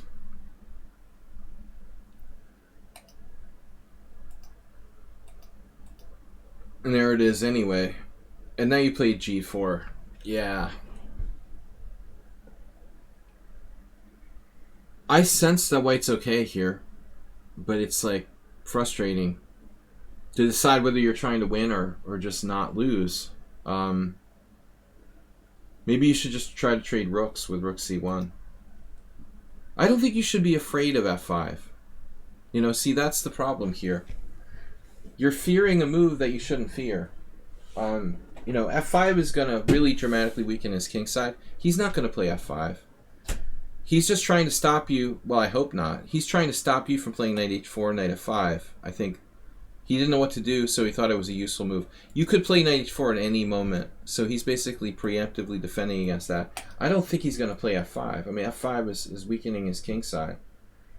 The dark squares are too weak, you know, so g4 is not necessary. You actually kind of weaken your kingside with that move. I mean, you could try it. Maybe it's not bad. You know, you're going to have to play g5 yourself. I don't think you need to play g4 here, but it's a question of what you should do. You know, probably like rook c1. Another move is queen h6 with the idea of h4, h5. This actually looks kind of interesting. This looks like a dangerous plan. What does black do now? I mean, this is another way of stopping f5. He's basically hanging out and holding. I guess he has this. That's a problem. Damn. Bishop e2 is a problem. So what do you do? I mean, even h4 isn't stupid. Maybe you could preempt it. Preemptive. Yeah, white's better here. h4, h5. Queen h6, knight f8. So that's a good sign. If h4 is advantage to white, like, this position must be good for you. Stockfish says g4 is the #1 move, or h4. And it's like between the two. Alright, so you play g4, knight c5, and this is passive. I mean, I don't know. Can you do g5? See, I just don't know what the plan is now. With h4, I had a clear plan. With g4, I don't know. Anyway, I can't spend too much time on this. Knight d2, king g7. Black looks very solid. King g2, knight d7. He doesn't know what to do. And then eventually he went for the trade of rooks. And he's just holding. So here we go into the endgame. Your pawns are fixed on the wrong color of your bishop. He has a queenside majority. His king will come over cover the passer. So, you know, you still have a protected passed pawn, but your advantage went down, and you have to be careful. You could lose in this endgame. Probably I centralized my king first. I also don't like this white square pawn on h3. At some point you ought to consider playing h4 to get that pawn off of the white square. This is another pawn in the white squares. I mean, I might play h4 here. I really am sick of these pawns on the white squares. They're going to get stuck. You know, maybe he plays g5 anyway, I don't know, or h6 or something. It doesn't matter. But I don't really like this. Yeah, now you're like absolutely groveling for a draw. Knight c4, I don't know. I don't want to do that. You could play bishop c4 maybe. But again, this is a very tricky endgame to play. No, I mean, you don't want to go into knight versus bishop. You've got a bad bishop. He's blockading you. He has an outside passed pawn. The other endgame like this is tricky, you know, but you have a protected passer. I think that's going to save you here. Even though he has the outside passed pawn, this probably isn't lost. I would assume it's a draw. Probably he doesn't even want to trade bishops. He'll probably go back or something. What's up? Computer wants to play h4. I don't know. Maybe I have good instinct. It's never too late for h4. Bishop c4 or h4. This is my specialty. Tactical endgames. Knight c4 is not good. Now he's clearly better. You know, I'm not saying this is lost for white, but it looks really unpleasant. If you're a computer, maybe you can draw this. See, interestingly here, I'm not sure he's threatening anything. You moved your bishop, but you have d6. Technically, you don't have to move your bishop. So again, like h4. King takes, push. Oh no, I'm sorry, he's got it. Never mind. He's got it with knight c5. Sorry. That's calculation. Bishop e3. Here. So h4. I'm still playing h4. All of your pawns are on the wrong color. You got to get your pawns off this color. Alright, that's interesting. What if your bishop could get in there? You know, again, you'd need to fix his pawns. h4. Yeah, another pawn on the white squares. You can't afford to play a4. I don't think you can afford to play a4. It's probably over after that. This is probably a losing move. So the computer says either h4 or bishop a4 and you're barely alive. a4 is lost. I see it already. Like, he puts his knight on d6, king on b4, and breaks with b5, and then it's like pawns coming down.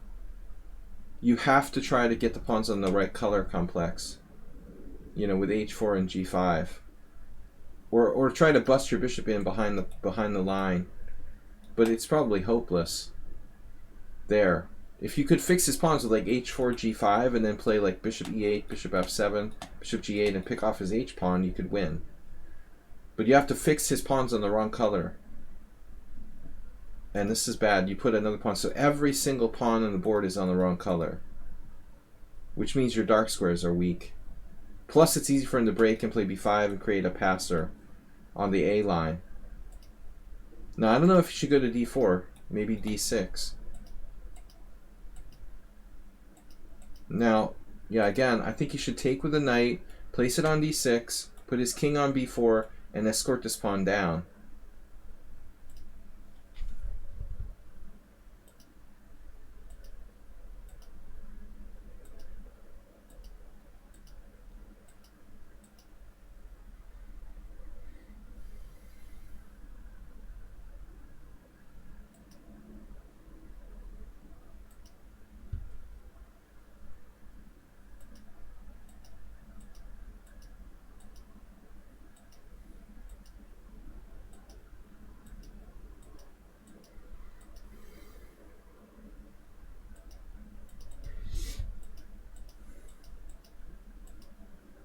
I mean, black was probably winning. If we go back to knight d4, here, knight d6, the blockader stops your pawn, and he plays for b5 with king b4. King d3, king b4. Let's see, bishop d1, b5, takes, king c3. You may still be holding this. Yeah, maybe it's not a win. Maybe it's not a win. Computer thinks black is winning, but black has to play perfectly. Alright, very tough endgame. You're lucky to get away there. I mean, you shouldn't have held that. Alright, next game is demonetize. We've had some long game analyses. Demonetize. 1376 against another player around the same rating. Yeah, I mean, the endgame's too complex to go into great detail, unfortunately. We need like hours to analyze that endgame. I can't spend more than like 20 minutes on a game.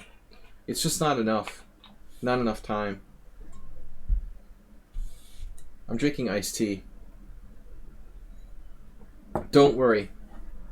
It's only iced tea. If anyone was concerned. Yo, there is my game.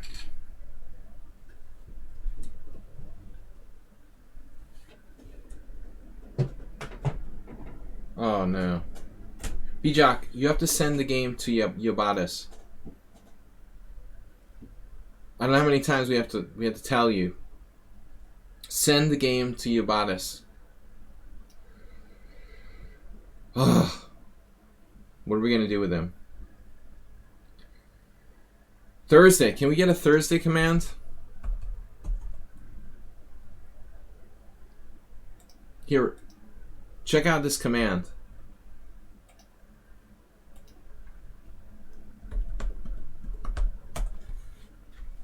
That's the Thursday command.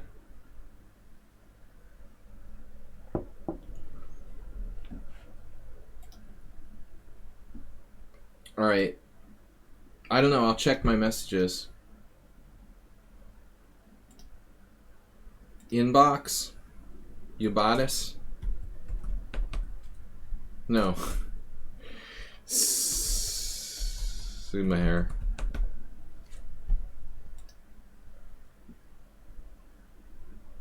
Oh, you sent it in today. Yeah, I still don't understand though. Why does someone send me a message? And I understood with Mozilla Firefox, but why don't I get this message?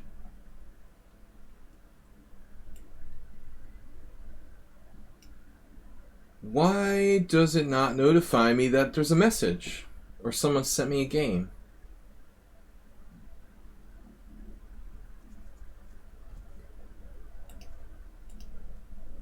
I will put it in myself. Alright. It's in the list. So I've got a game here from Demonetize.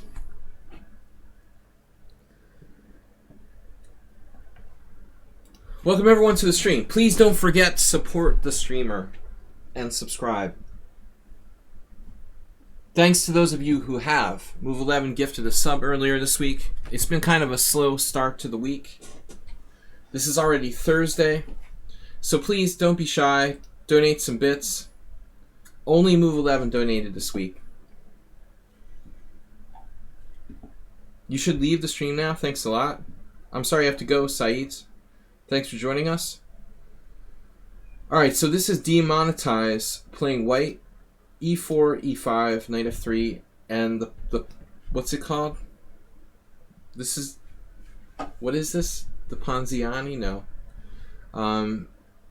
Damiano Defense. It doesn't deserve a name, okay? This doesn't deserve to have a name. It's that bad. Poor Damiano. So white should just play knight takes e5. Fischer played this in a simul. I've probably said that before. Kadash Gabor. Hungarian master who used to play h4 on move 1. Passed away a couple years ago. So as Spectacular claims, it's not fake news. Knight takes e5 is apparently a forced win for white. Let's take a look. Knight takes e5... Obviously, like, pawn takes queen h5 check, king e7, queen takes e5 check, king f7, bishop c4, could be a problem. The word on the street is that this is a problem. So we're going to eliminate that possibility. I think most people assume that the king gets away, you know, so it's safe, but it's not. So the idea behind the Damiano defense is actually this move, queen e7. But it's like a bad Petrov or something. It's literally like an awful Petrov. That's the best black can do. Basically the whole thing is based on like a trick, like hoping white plays this and black is winning. 9 out of 10 beginners play queen h5 check, and after g6 they forget that knight takes g6, queen e4 check, and takes on g6. That's the basis of this entire opening for black. Hoping that white falls in some sort of stupid trap. Yeah. So, it's over. Knight takes e5. Unbelievable. Queen e7, knight f3, queen takes e4 check. Bishop e2. Good luck getting the king out of the center before white castles and plays like rook e1. The worst Petrov ever. Except you haven't played knight f6. No, it's still good. So, okay. I guess Demonetized doesn't know the variation, so he plays logically. You know, this is also a good move. Clearly bishop c4. But I would think, let's think about the game as I taught Asterbait in similar situations. Basically, play to your advantage. What is white's advantage here? White's advantage is like a lead in development. How do you take advantage of a lead in development? Bishop c4, okay, not a bad move to start with. But in general, white needs to open the game. So I would think d4. If you're not going to play knight takes e5 because you don't know the variation, why not play d4? Now black should try to stonewall the situation. So he will play d6. And we got some games now. We can't hope that black will play pawn takes pawn. I mean, that's awful. So he'll try to stonewall d6. And then I guess we're going to have to play something like this. It becomes tricky to open it up. Black can play g6, bishop g7, just clam up really solid. And it's literally not that easy to, you have to be like Spassky to open up black's position. It's not so easy. So that's why this is such an important move, apparently. If you don't do it now, it becomes difficult to open black's position up after d6. Alright. So instead, white play knight c3, not opening the game at all, but developing a piece. All right, reasonable. Developing a piece. Developing a piece. d6, creating a clam fortress. Cooking Rooks just subscribed to tier 3. 4 months streak. You're getting so many weird moves now from black that I'm playing Scotch game. Oh, you mean I put the emphasis on the wrong word. It's so hard to pick up the point from the internet without the inflection of people's intonation or whatever. I'm getting so many weird moves now from black now that I am playing the Scotch game. Because he's playing the Scotch, he's getting a lot of weird moves from black. That's the point. Audio would give us more clues. We gotta open the game. This is bad. Bad, bad, bad. Lame, slow. Not bad, but that's not the way to play. We've got to open it up with d4. Now I assume here probably black would have bishop g4.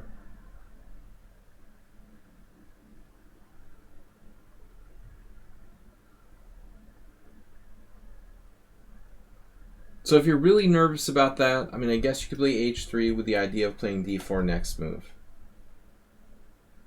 g6, d4, try to open it up. There's actually a game. Unbelievable. I still don't believe this is bad, though. Even if you play d4 directly. If bishop g4...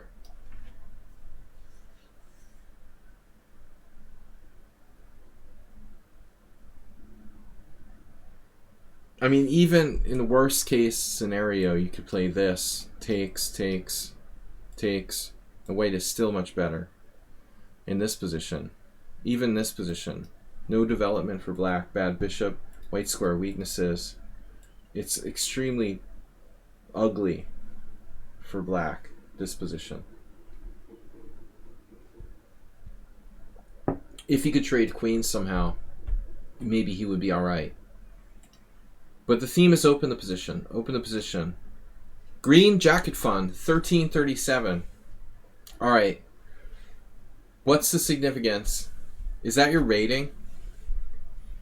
Cooking Rook's max rating, 1337. This must have been like his last bits. He just donated 1337. Tier 1337. Your last bits. That is so generous, man. Thank you. Cooking Rook's not only subscribed tier 3, but donated. Internet speak for elite. You know all this tech stuff. Alright, it's not the Battle of Hastings. I know that. D3. The problem is white is not opening it up. Bishop g4. Alright, fine.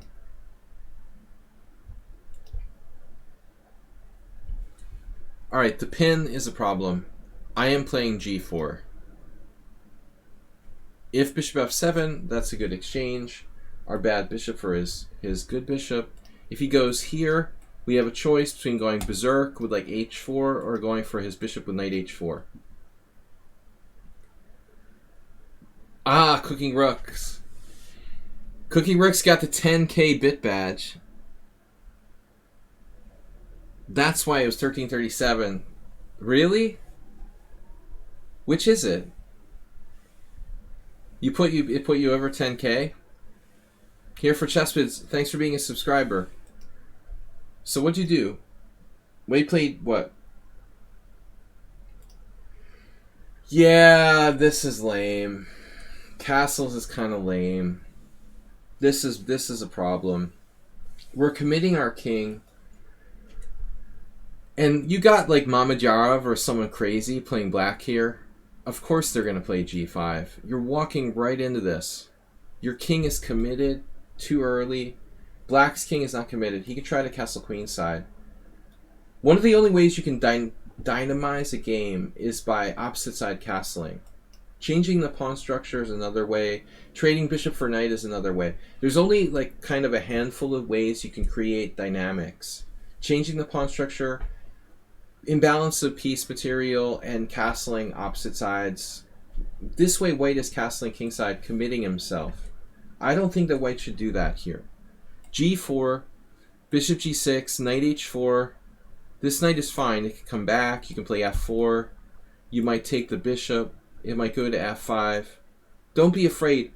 I think that the problem is Demonetize is too sort of focused on the standard kind of, it's white, I'm white in the e4, e5 game, I'm going to castle kingside. Too narrow, like, path. g5, good move. Black tries to take it to him with g5, taking advantage of the fact that white king is committed. This is a blunder.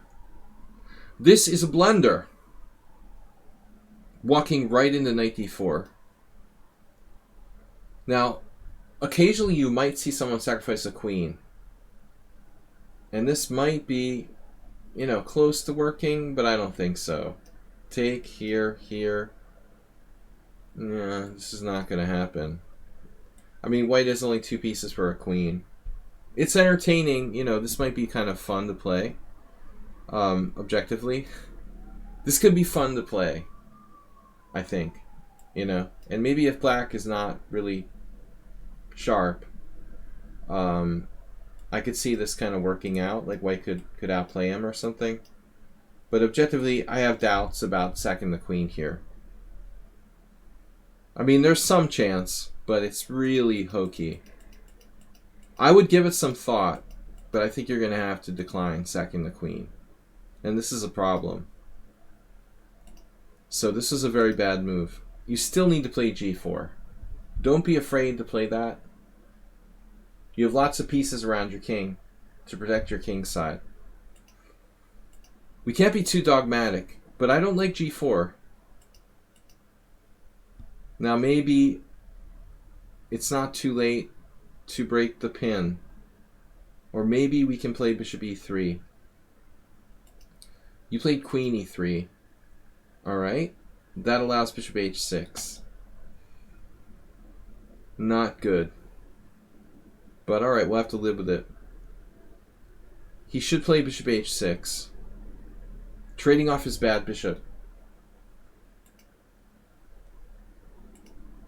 Queen e7 is a bad move. I guess he's heading over here. Maybe it's not that bad.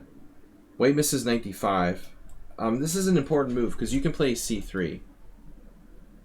This is a huge move because one of black's most biggest threats, the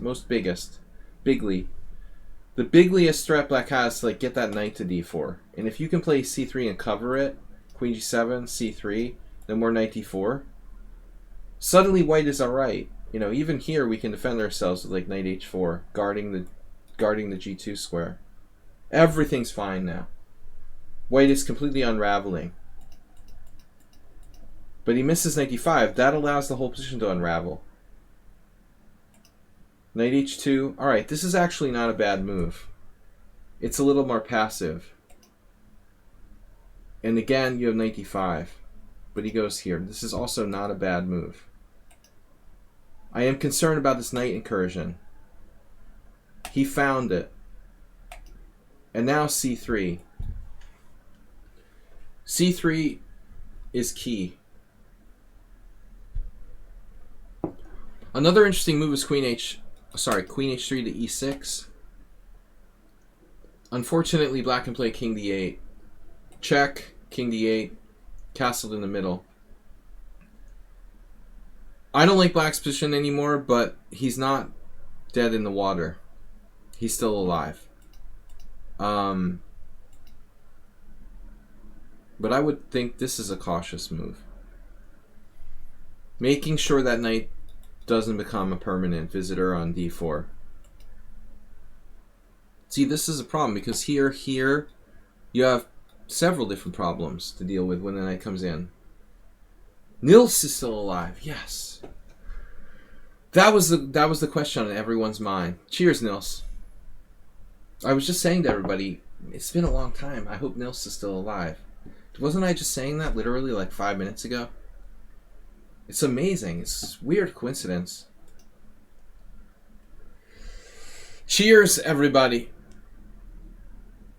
But are you still playing chess? That's the big question. We don't care if you're alive or not. The question is, are you still playing chess? It's not enough to just be alive. See, how many times do I have to tell you this knight was going to be a problem? I will go back in the VOD. If I go back in the VOD, I don't know, man. I mean, maybe if it was like a Twilight Zone episode, you would. But I'm not sure.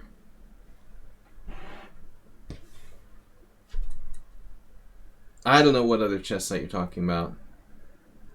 White sacrifices a pawn here. Not a big deal, but I don't like the permanent knight on d4. This is an idiotic move. Not the fact that it hangs a knight, but the fact that he could have gone to a good square. See, nothing can chase the knight away now. He's got e2. He can kick your knight out with like c6. It's so sad, you know, honestly. Black can play knight to d4, and all you can do about it is like bishop e3. Trade it off, maybe. Now your knight is rejected. Knight c3. Yeah, it's good that you're still playing at all, Nils. No, we're glad you're still alive. When I get my degree, I'll get back into chess, though. Knight d4. Didn't you say you had like a... I know this was a long time ago, but didn't you say you had like a apprenticeship or something? Rook e1, knight takes c2, rook b1, knight b4, question mark, takes, and then this is like ridiculous. c5. Cookie Rook's gifted a tier 1 sub to Nils.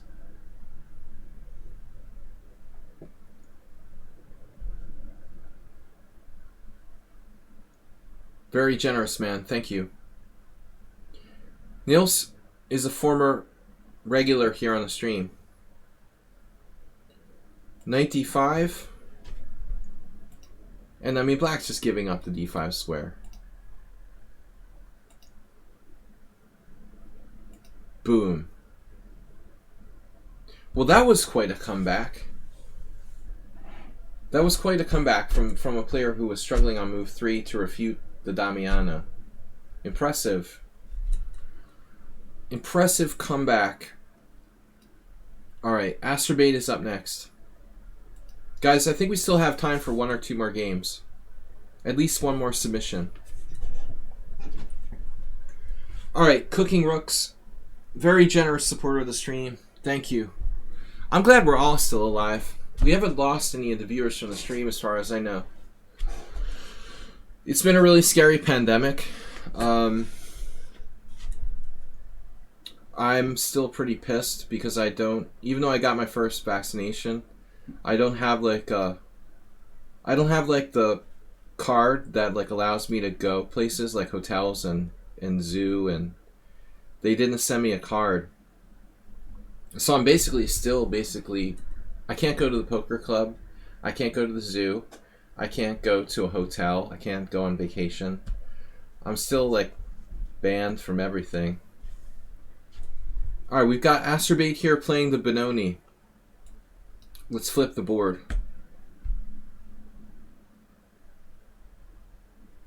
So, d4, knight f6, c4, c5, d5, e6, knight c3, take, d6, e4, g6.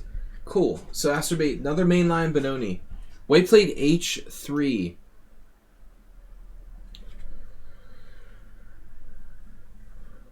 So, this is an interesting point. I mean, at Astrobate's level, it's probably not a big deal. But I wonder,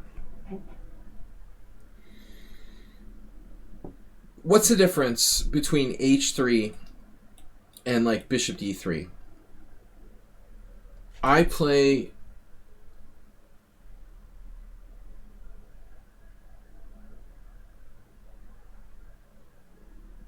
a lot of bishop d3. But I mean, in my book, this is more of a developing move than h3.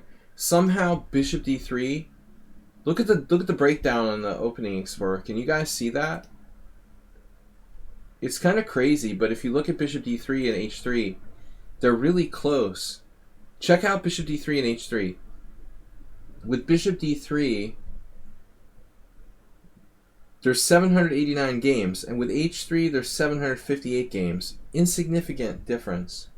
White's score with bishop d3 is 43%, winning score. With h3, White's higher at 47%. Everything seems normal until you look at the score with Black. There's something wrong here. Holy. But look at the score with Black. Dude. Holy anomaly, Batman. Black's winning score drops to 16%.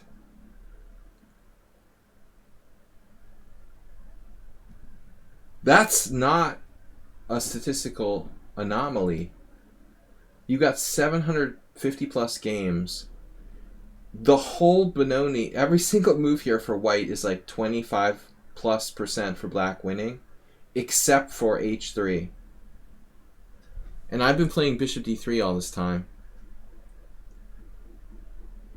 Now that could mean one of two things. Either h3 is really freaking good, or people with Black don't know what the hell to do, you know?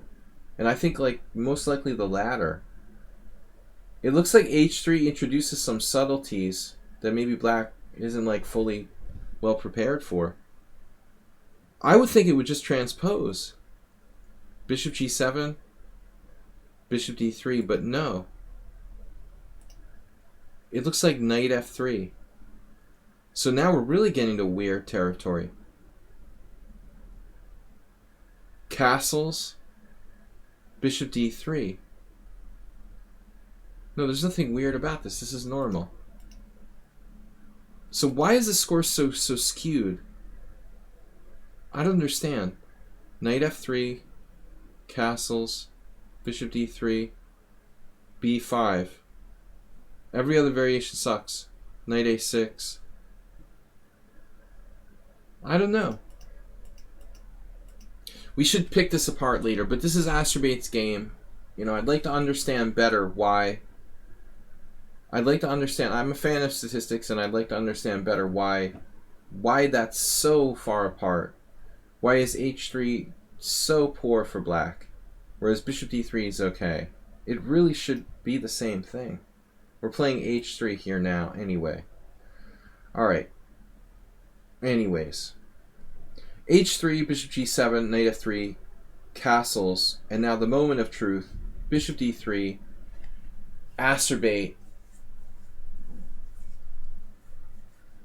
In the memory of Vugar Gashimov, you must play b5 if you're playing on the highest level.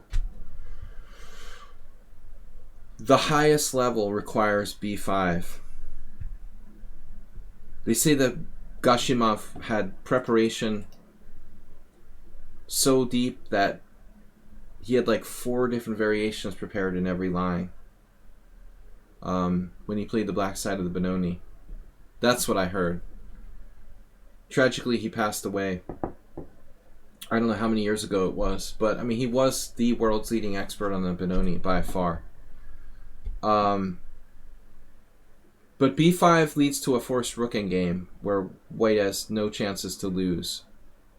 So a lot of people don't prefer to play it because of that. I know that sounds kind of crazy, but that's where the theory is, literally. Even 15 years ago, it was known that this leads to like a forced rook endgame.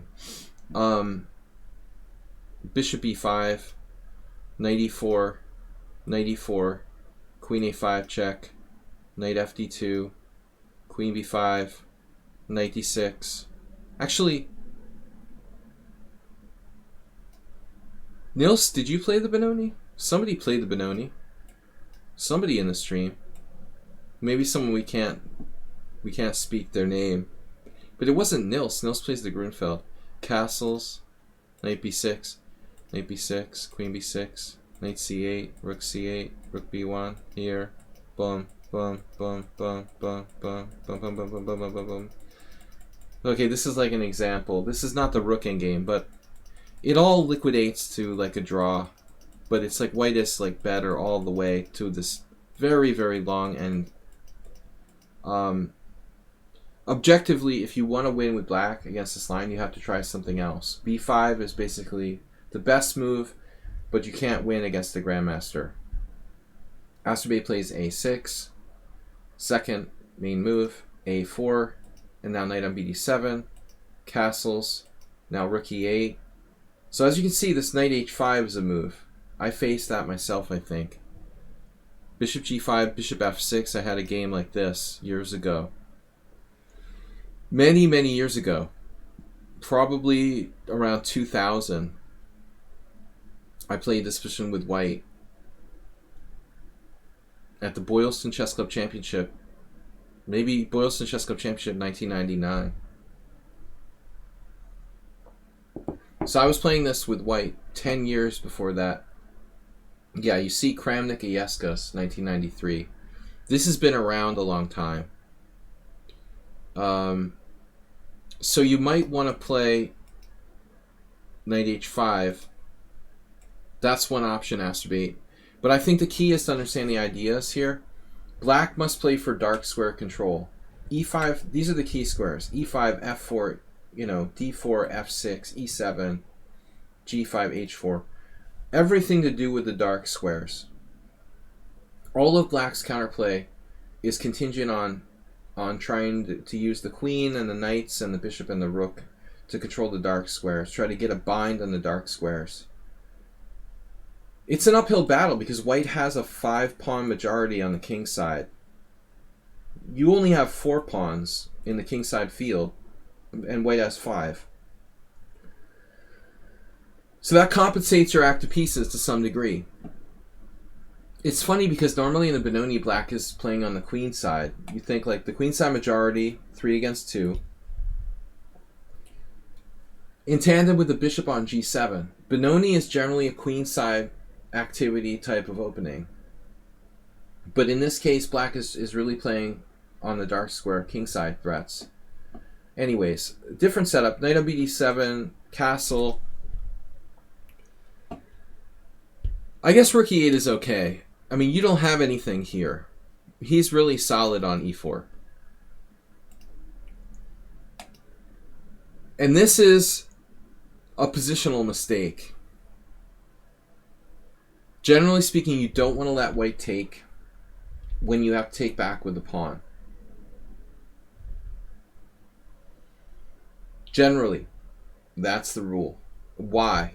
Well, first of all, your bishop will be blocked. If you want that bishop to live on the long run, or in the long run, you can't. It's like the dragon, man. You don't want to take with the pawn on e5. You want to have this capture with the piece. So you see here the main move is knight is queen e7. Another move is knight h5. For example, I don't like bishop h2. Oh, this is weird. Wow. You can actually sacrifice this pawn. I've never seen this.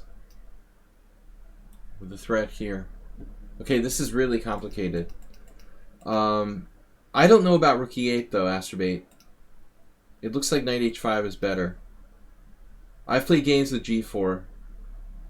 It's rather dangerous to weaken the king side.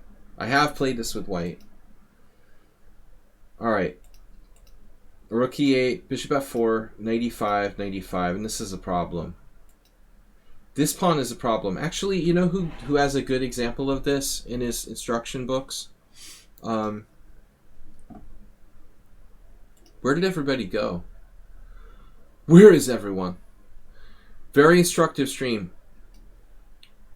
Jeremy Silman, who did the Amateur's Mind, uses this structure in one of his examples. If bishop e3, we hit the pawn on c5. If you try to defend that pawn, with the b pawn, then the a5 breaks your structure. This is the whole idea, man. Now black is destroyed. The pawn structure is destroyed. And it's a terrible, problem for the rest of the game, you know, to try to keep black structure intact. But you have to keep in mind, this bishop has been restricted as well. And you're not in a good position for a King's Indian. Your rook should be on f8 if you want to play for f5. The rook is on the wrong square. So the rook is also inhibited by the pawn in e5 to some degree. He doesn't want to do that. But there's no good solution for bishop e3. However, his opponent played bishop h2. You know, this might give him some chances to play f4, but that's risky, because that will reactivate black's play on the long diagonal. So I always play bishop e3 here. Computer says plus 2.5. Dropping now to plus 2. Bishop f8, and you pray to whatever god that you believe there is that you can survive this position. With your bad bishop and your rook stuck behind the pawn, and the white having a protected passer on d5. White is clearly better. Still complicated. Astrobate will trick his opponent for sure, but it's not easy. Now, Silman uses that exact structure in one of his books. This is not as good. This bishop can also be buried out of play here on h2, like a bad London. And so f4. I'm not sure Astrobate should play queen d6. It's probably okay. But f4 is Nimzovich. It's like the anti-Nimzovich.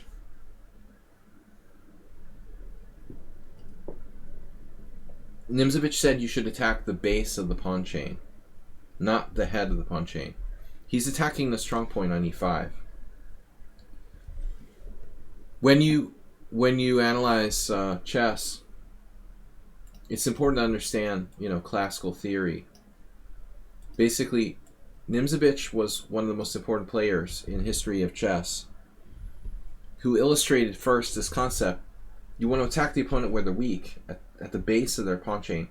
All of black's pieces are attacking e5, pretty much. You're trying to attack on your strong point of the opponent. Imagine that in like a war. Hey, let's attack the opponent's strongest point. Does that make sense? You're playing like Risk or in real war. You're going to attack this guy at his strongest point. Does that make sense? I don't think so.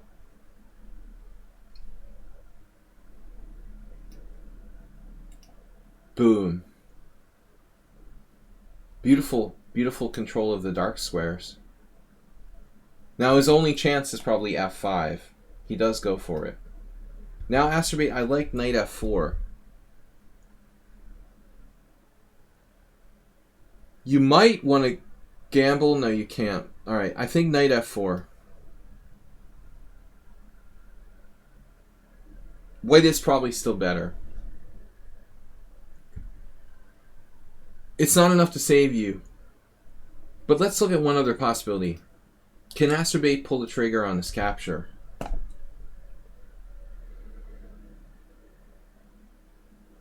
I know it looks scary, but man, if we can get a control of e5, like 97 e5, let's see what happens. Bishop takes f4, queen b6, hitting this with the threat of c4 check. Meanwhile, we're prepared to play 97, 95, and re-pivot back to the e5 square. Black is alright. The engine is like, whoa, what's going on?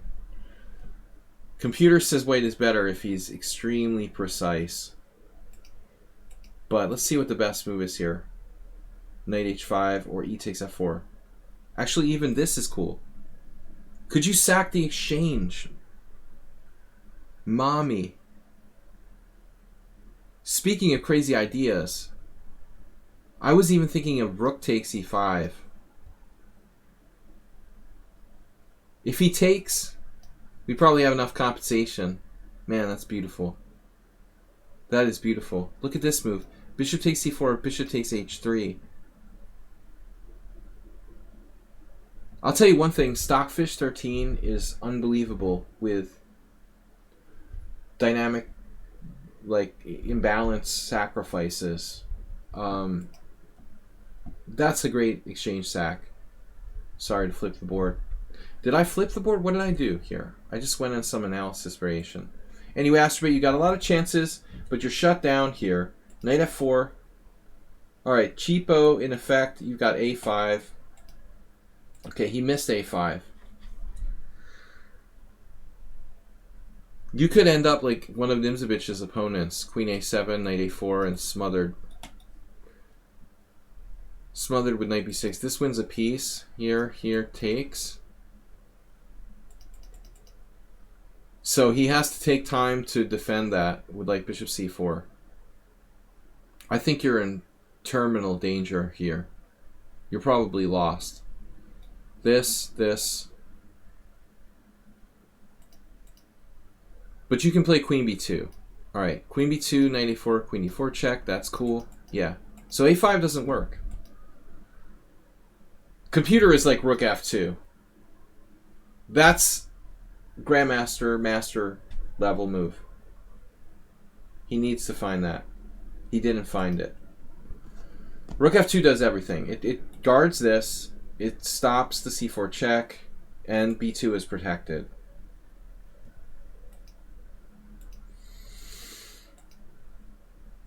Wow, so even c4 is not enough because you got the capture here. All right, takes.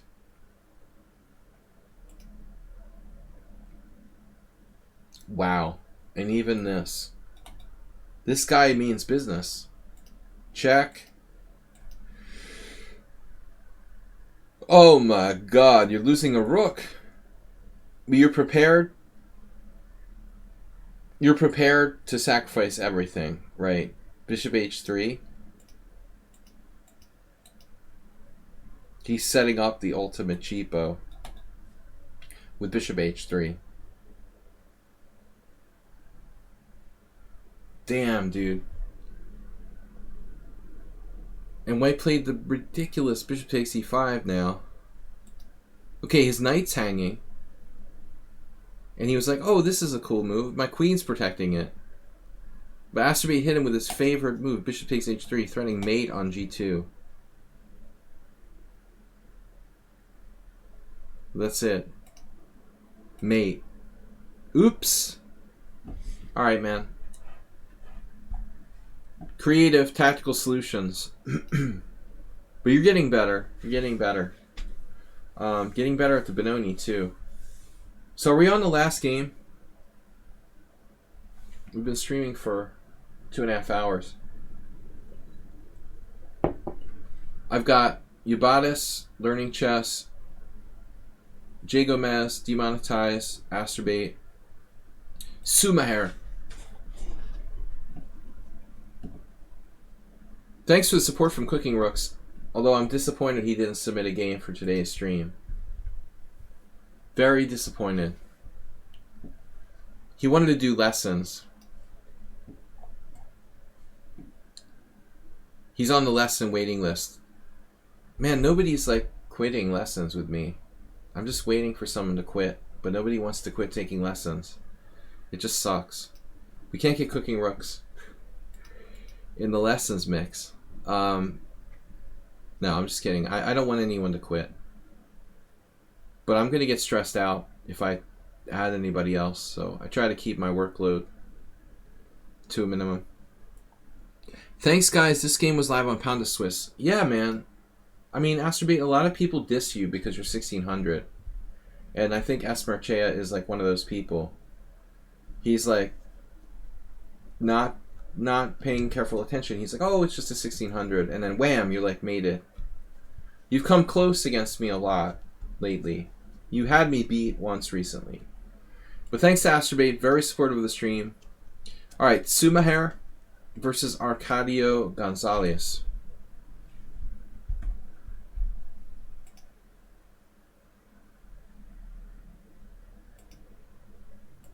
I played the Slav against Sumaher, right? Was that it? Like 2 weeks ago? Now I can't remember. I played some kind of d4, d5 game. No, it was Queen's Gambit accepted. No, Queen's Gambit declined. Yeah, I remember. Okay.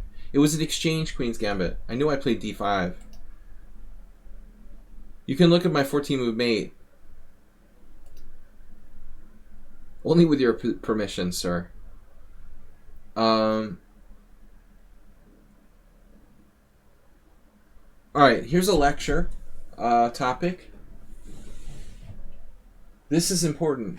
I think this is like the single most aggressive move white can play against a Slav, but there's some risks involved. I've played this not too much.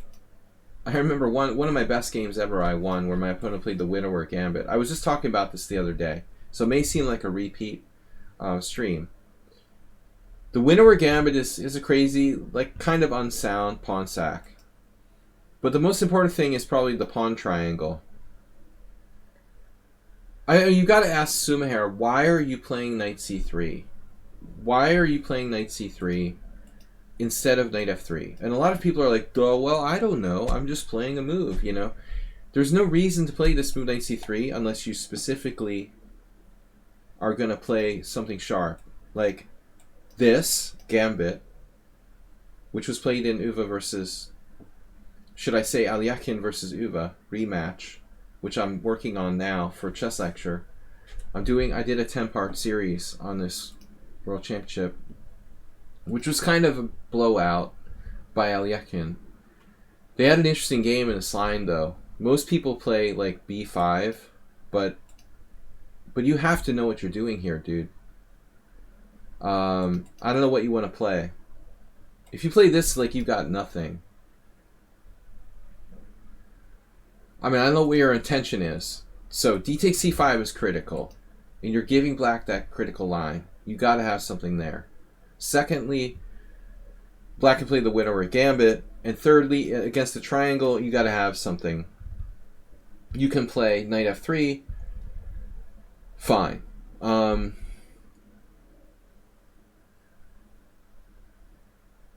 What I was going to say was the Paschall Gambit is the main point.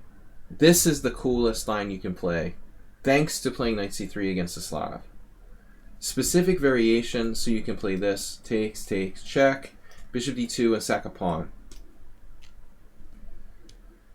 One of the books that I recommend to people is called Modern Chess Opening Theory. It's totally out of print, and it's not even relevant theoretically anymore. But this book by Alexei Swaytin, one of the most influential books for me in terms of like learning the openings. He discussed a lot of quick, important critical lines in opening theory. So, Sada Masagana, the Widower, is more accurate after cd5. It's not the Widower. It's a different thing. That's just a different line, I guess.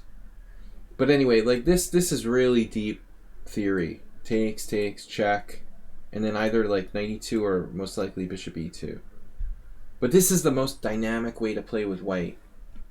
I was recommending this to a student who wanted an aggressive opening repertoire for d4. This is the way you play with white with d4. If you want to play the sharpest possible. Sacrificing material for the initiative. Example of sacrificing for the initiative. Par excellence. Thanks, Spectacular Camel, for adding.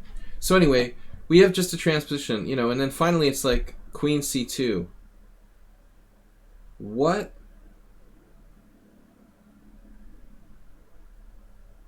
So I'm totally confused. As is Sumaher's opponent, probably. Now this is a line. If you play knight f3, knight f6, queen c2, you're defending your pawn, and you intend, in some cases, to recapture with the queen. You don't have to. That's another cool line. Knight d2. But what is this? This is just like Sumaher making up something. So there's a Kurtziza game. She passed away very sadly. She was a friend of mine at a very young age. Like Gashimov, tragically. Very strong woman player from Georgia. You can see she was rated 2472 at some point. Another tragedy in the chess world. But I don't get it. Like, what are we doing with queen c2?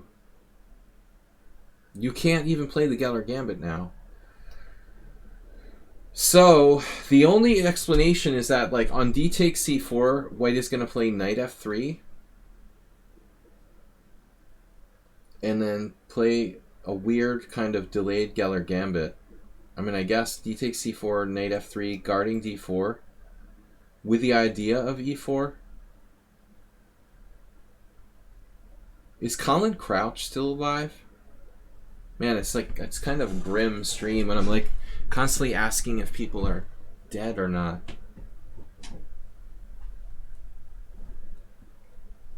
He was an IM and an author from the UK. But I didn't hear anything about him in years, and all my years off playing poker, I've lost track. Spending 7 years. Man, that's sad. He wasn't that old. I don't think his health was good.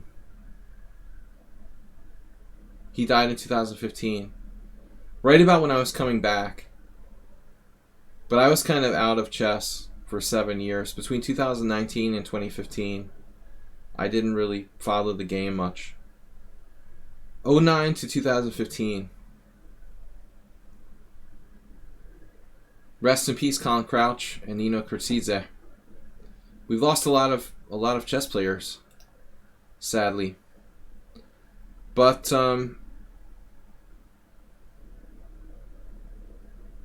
e6, knight f3. Black doesn't even try to take advantage. This is critical. What are you doing on this? You got to defend your pawn. But what is queen c2? I don't mean to sound too critical, but you can't just like randomly put your queen on c2 without any justification. I do it, man. I played the Geller Gambit like this. I would play knight f3, people play knight f6, I play knight c3, they take, I would play e4, black would play b5, and I play queen c2 here.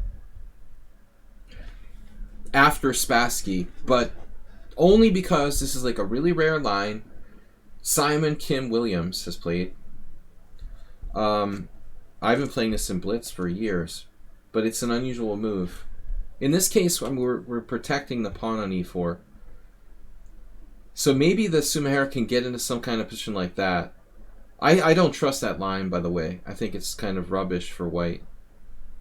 Again, the queen c2 move. I mean, I'm speaking from experience.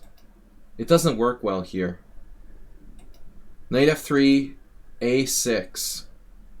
Yeah. Okay, a6 probably not such a bad move. Not great. By the way, Cooking Rooks, how's the a6 Queen's Gambit, Slav going? This is like a weird choice here. Now he's really threatening to take the pawn, and he's serious this time. Bishop g5. I am taking that pawn for sure now. Your opponent was like, it's against my religion to take this pawn. You've been playing Nimzo. Okay, very interesting. So takes, and then b5. It's like a weird semi-Slav.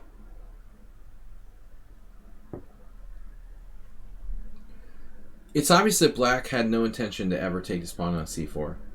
It's against his religion. But I'm going to throw something out there, and maybe it will stick and maybe not. I don't think you should have a license to play the Slav defense if you're afraid to play d takes c4.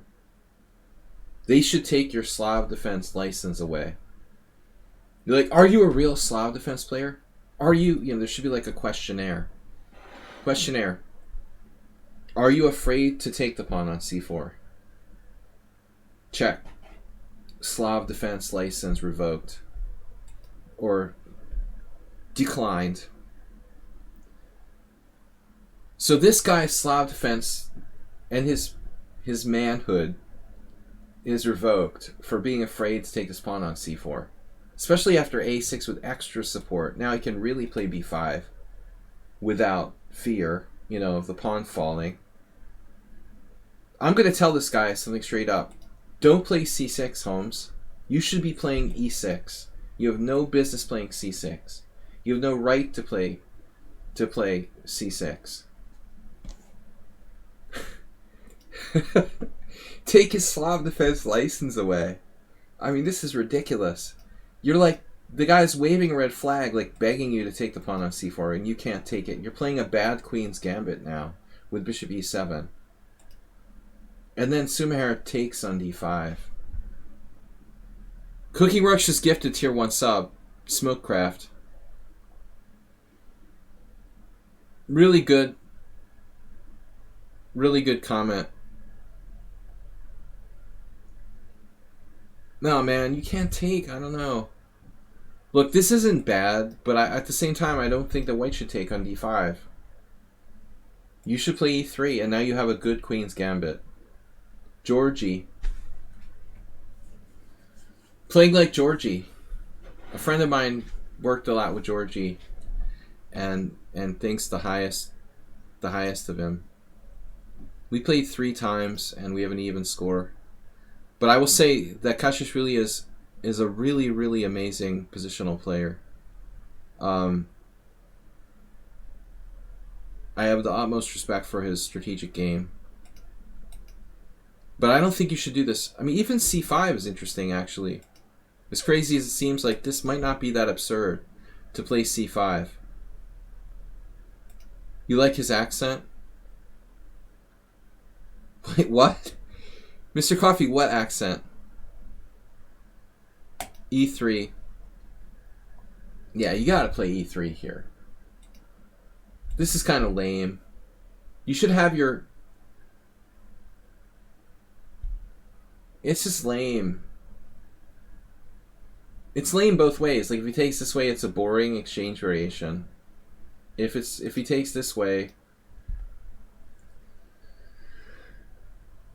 Mamajarov lost with white against Ponomaryov. Good for Ponomaryov. It's just an exchange variation where blacks played a6 kind of early. There was a Shirov game mixed in there too. 2017. But there's various ways this position could be reached by move order. Oh boy.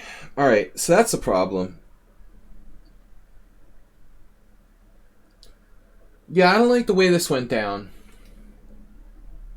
I mean, first of all, this is like boring but pretty solid for black.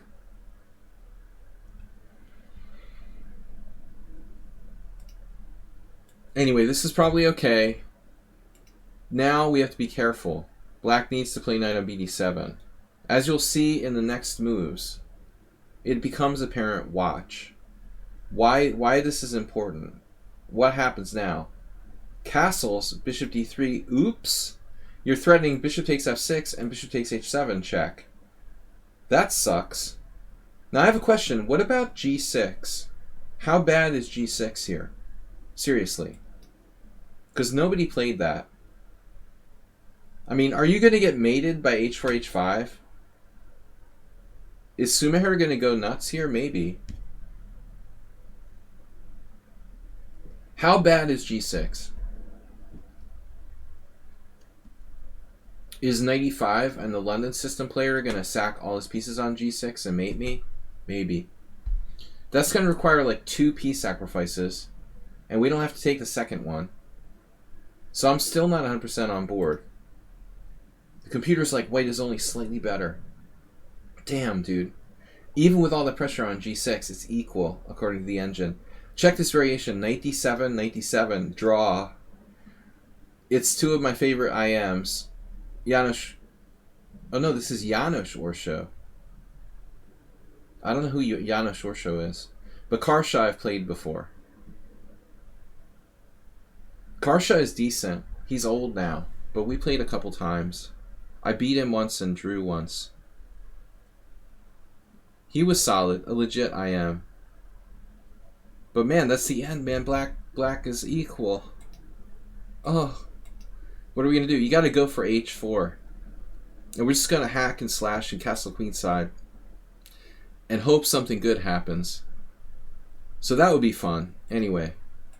So g6 is possible, but look, don't put yourself in that situation. Knight d7, and you got the knight to recapture, bishop d3, and it's like a standard position, castles. This looks very standard. Knight on f8 even. You can go like full Nigel Short. Rachmanov, the master of one move piece moves, one square piece moves, has even played black here. But this is a serious mistake, right? Castles here, h6. And now we're in the land of my former teammate, whose name will remain unspoken, who liked to play h6 for no reason in the Queen's Gambit declined exchange variation. He lost 3, not 1, not 2, but 3 games that cost my team from qualifying for the Hungarian Team Championship. They only put him on a top board because he like drove the car to the matches and stuff, which really pissed me off. He shouldn't have even been near the top boards. He was like toxic, losing weak games with black, 3 times playing h6 for no reason. This is bad, man. Black's kingside is weakened. h6 does nothing but weaken the kingside. And now h4. Novelty. This is a cool move, alright. You got me. It's funny though, like nobody played h4.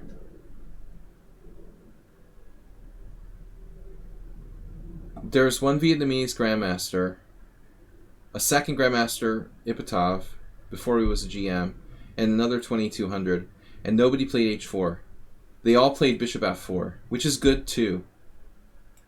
And even bishop h4 is better for white. But check it out. Sumaher goes h4. Postal. The problem is, alright, how are we going to play g4? We're going to play like bishop takes f6 and then pawn storm him. But we're going to have to castle queenside and play rook hg1. Now I'm going to raise my hand here. I mean, is there any way black can play like knight to g4 or something? And just try to cross your plans? Maybe a really smart player can find a way to frustrate white in this position. I'm not sure. What does the engine say? Knight g4? Even knight g4 is possible. Alright, this is great for a fast game. And h4 is sound. But the consensus from the engine and from other players who play this position is that it's unnecessarily risky. And you should just behave yourself and play like bishop f4. I would have played bishop h4. Probably. Absolutely standard position.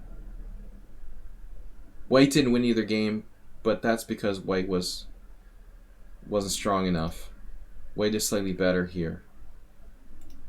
So all those moves are possible. This is amazingly creative. Knight bd7, castles queenside, rook e8, and now rook h3. Caveman. I am caveman. Yeah, I mean my main plan is to play g4 g5. So maybe I would like to play this. And when he goes, we're going to take and we're going to just hammer him with the pawns. This is very standard. I remember the Brazilian Grandmaster Giovanni Vescovi playing something like kind of similar to this. Actually, there was a game I remember. It was Vescovi versus Shabalov in Bermuda in 2003. Pretty much like exactly like this. And then you ask yourself, why are aggressive players like Hikaru Nakamura and Alex Shabalov playing the black side of the Queen's Gambit declined? Probably not a good idea. This is probably very, very strong, I would think. But I was wondering if black can stick the knight on g4 and stop this.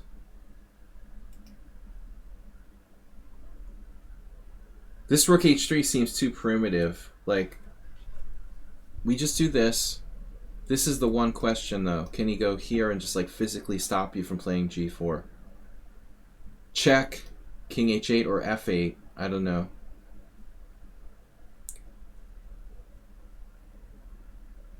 You know, I just thought of something. If we go back, it never occurred to me, but there might be some position here. Nah, it's not going to work. Never mind. All right. No, I'm just thinking this is a little over the top. Knight f8. Yeah, I mean, your rook's hanging. The point was to play rook g3, but black has knight h5. I think this idea is... Look, I like to play this way with white, this type of attack, but it's just not going to work. You've got to come to your senses here. Castles, rook e8, rook g1. What happens on knight g4? Is there anything better? Computer still wants to play bishop f4. But black is okay.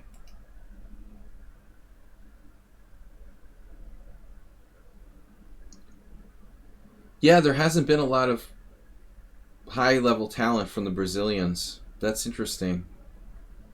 That's weird. It's actually kind of weird. But maybe it's sort of like socioeconomic. Actually, for all of South America, there's been more players from like the northern part of South America. A few from Argentina, but like nobody from Brazil. Yeah, that's weird. Whereas like in the 90s and early 2000s, there was a few really strong players. Things are not getting better economically in South America. And that's probably going to be have an effect in terms of the amount of strong players that are produced. Only rich people are good at chess, right? We need more rich people. It's like Morphy. If Morphy hadn't come from a rich family, how would he have been a strong player? Not a lot of grandmasters coming out of Africa. Why? Not because they're less competent. There's no money. You know, there's not enough money. It's all about money. Money equals training equals more strong players. h4. Knight on bd7. Castles here. Rook h3. Yeah, this is a little creative. Anyway. Knight f8.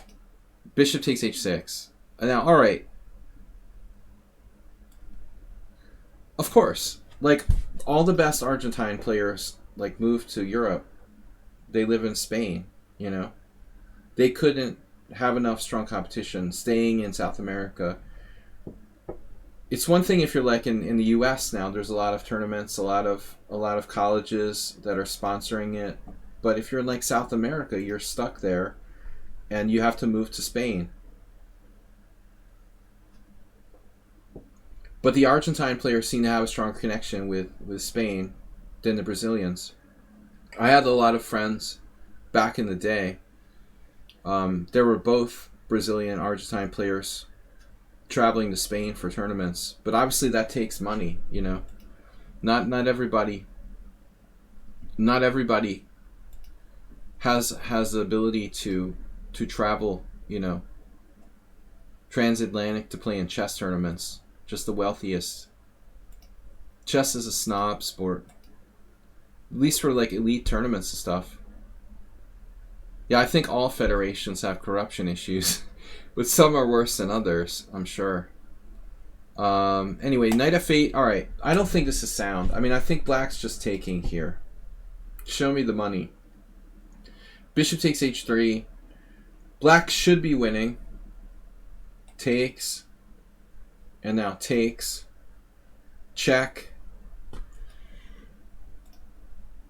But there's no way to defend f7. Holy shit.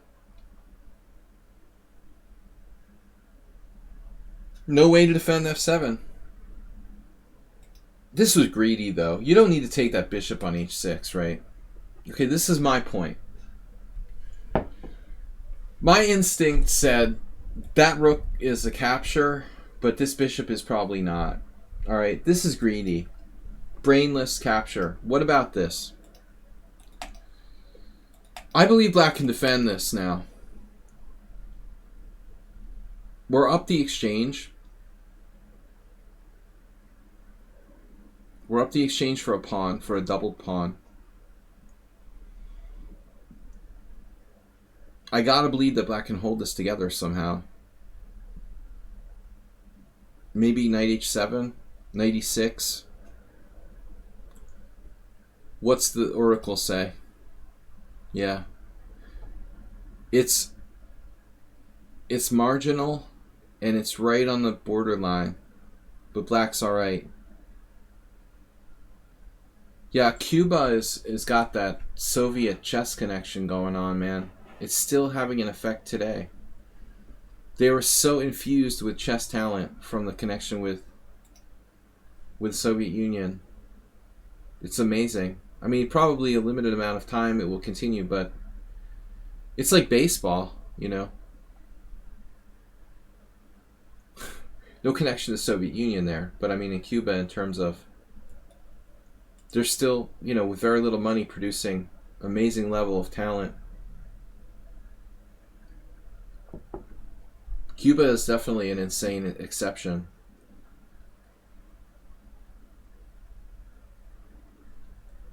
So G takes h6. This is too much. It's over. Rook G1 check, King H8, and knight E5. But the whole thing is sound. It's sound. It's amazing and it's sound. He can't take this bishop on H6. But black showed no sense of danger. He just blindly took a piece and now he's lost. Knight G6 doesn't help. It's just take everything. Don't need H5. We just take. Always take. It's funny, the computer likes H5.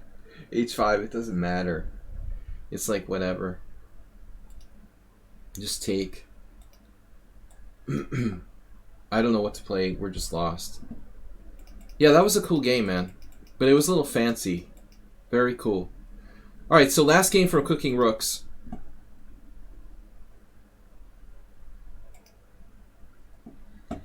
My last game for today, we're going to analyze Cooking Rooks versus Little Mango.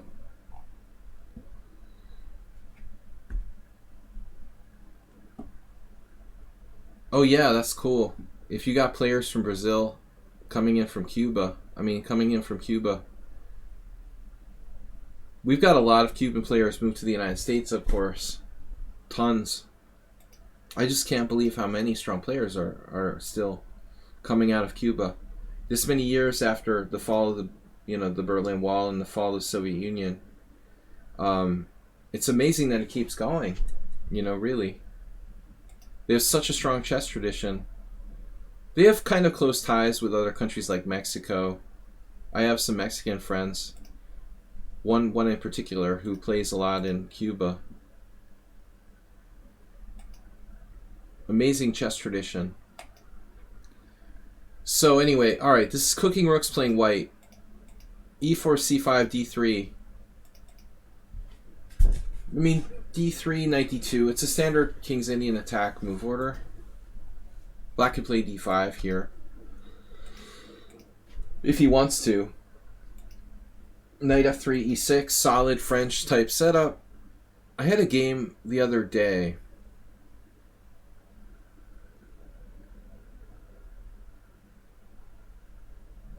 Yeah, that was different. That was where white... See, you might want to try this.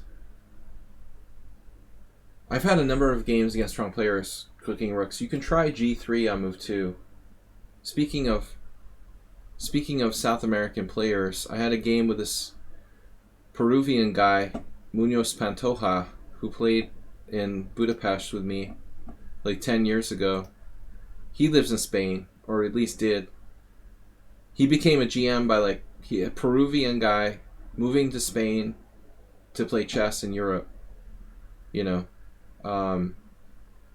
We had a game where he played G3 against me. This is an interesting system, but black has to be thinking about D5. It's a little different, but if you want to think about the move orders, for example, I had a game last week that was like G3, Knight C6. I wasn't paying attention, and somehow I blindly went into some move order where I allow white to play like I did this. I literally did this, and I was like, oh yeah, this is a position I've played a million times, and I was just like, worse. I was clearly worse. I would play this position with black, like, with an extra move. Where white would play, like, d3, d4, but he tricked me, and I was playing black, like, in this awful position. It's just terrible. A tempo down. Carlsen Spidler. I mean, I don't understand how Spidler's playing this for black. Like, what he was thinking that day. Maybe like a blitz tournament or something. Yeah, Princess Chess was short of games this week. She's in big trouble. We'll have to deal with that. Punishment of some kind. Might have to time her out. No, I'm just kidding.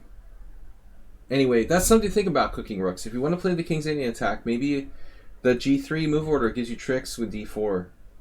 Kind of chameleon approach. Knight F3, E6, Knight of BD2. Standard G3. The what?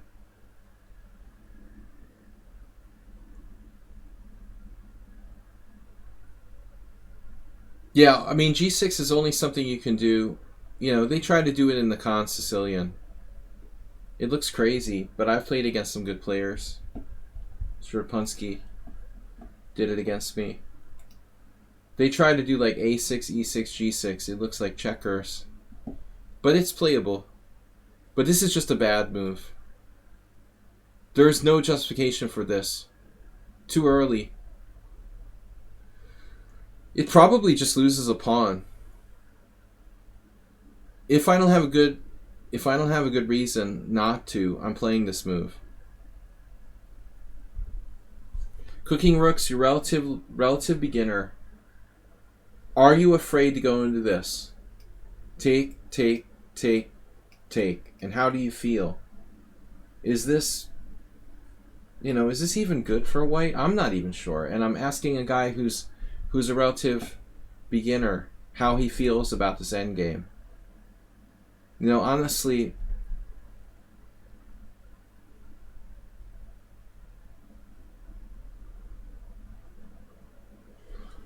I mean, it's a little bit weird. You know, we've got a lot of like knights that aren't protected. Black can play E5. Maybe like bishop here, bishop F5. This does look a little weird, actually. So, this is how you have to think about the position, I guess. Maybe you're right. You know, maybe you're right about this capture. First, I didn't like opening the bishop's diagonal. But maybe that's the right move. Now we go into this. Maybe you played it correctly. I'm almost certain now. You know, my first instinct was to not open his bishop. But this is how you have to think through the analysis before you decide on your move. You know, you first analyze this. You say, okay, what do you think about this? This endgame looks a little murky to me. E5 after trading queens. I'm having negative thoughts about this. It's like a positional pawn sack for black. Your doubled pawns are relatively, you know, not very useful. Black can play F5. He has a strong pawn on E5. Your king is trapped in the center. I'm getting the creeps. So we'll go back. We'll eliminate that variation. Not so great. Now we're going to look at this. You're hitting his knight. He's got to take with the pawn. Then you eat the pawn. And now it's supported by bishop C4. What should black do?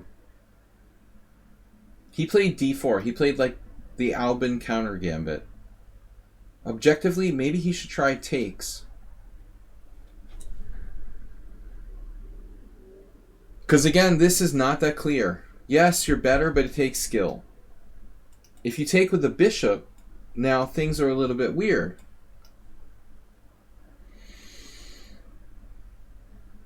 You know, so if I'm black here, I'm not sure if I play this or if I play this.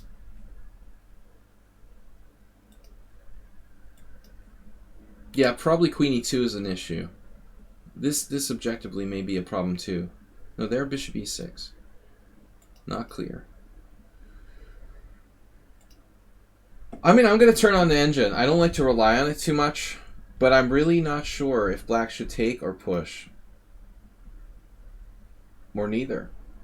Check this out.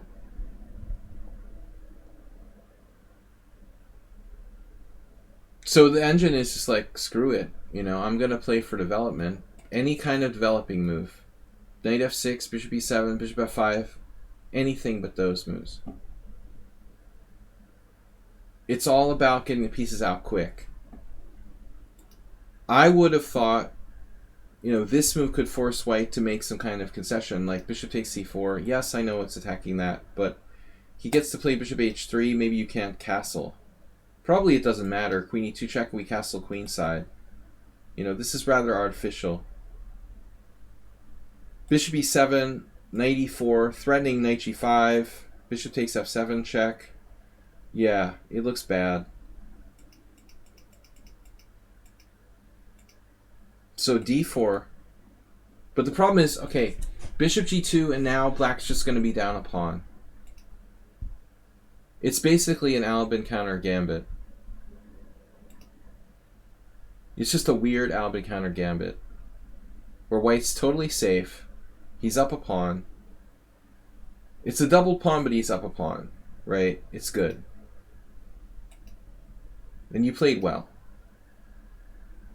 The normal is like a3 followed by b4. And that's the problem with black's last move. Okay, this is ridiculous. Black played a6. a6 is terrible. He probably needs to play a5. If he's going to play anything, he plays a5. That way, we stop a3 and b4. And in the event of knight here, you can choose probably bishop a7.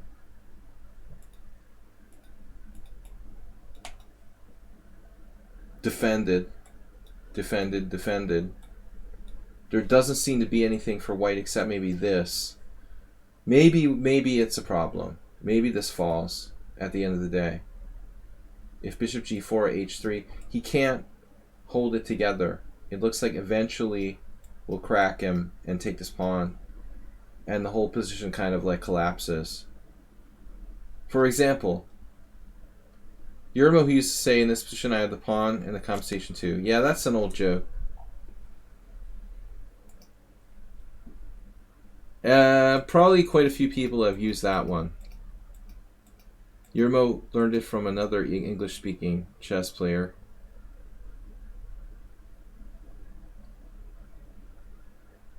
That was my mentor. One of my mentor, Roman Gigiashvili, probably taught it to Yermo. He was around long before that. a6, knight e4. This is a good move. Yeah, that's an old Roman expression. But Roman bought it from someone else. It's been around probably 100 years.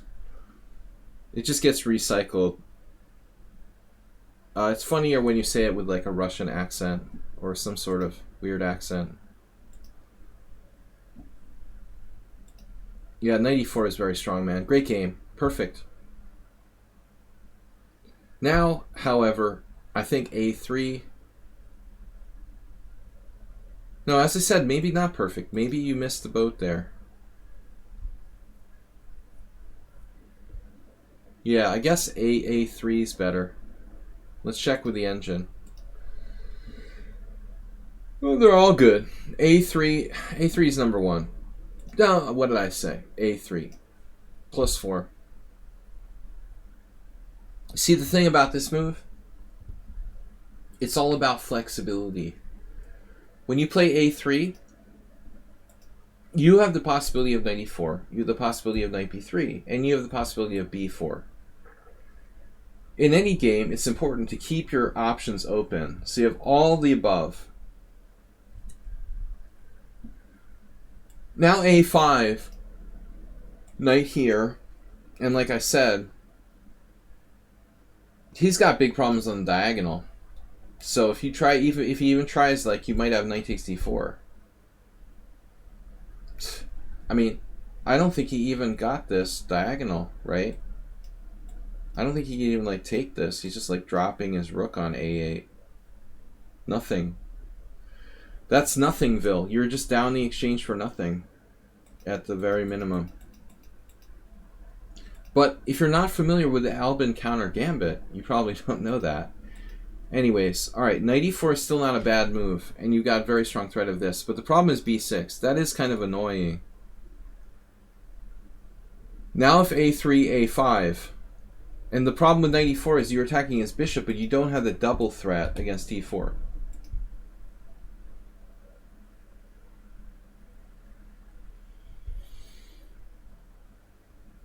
Now that's a nasty threat. Knight takes g5. Man, I can't lose this arrow. Why is the arrow not going away? Man, I can't delete it. Alright, knight takes and bishop takes.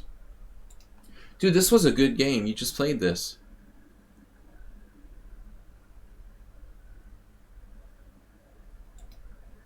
Yeah, the problem is he has bishop f5.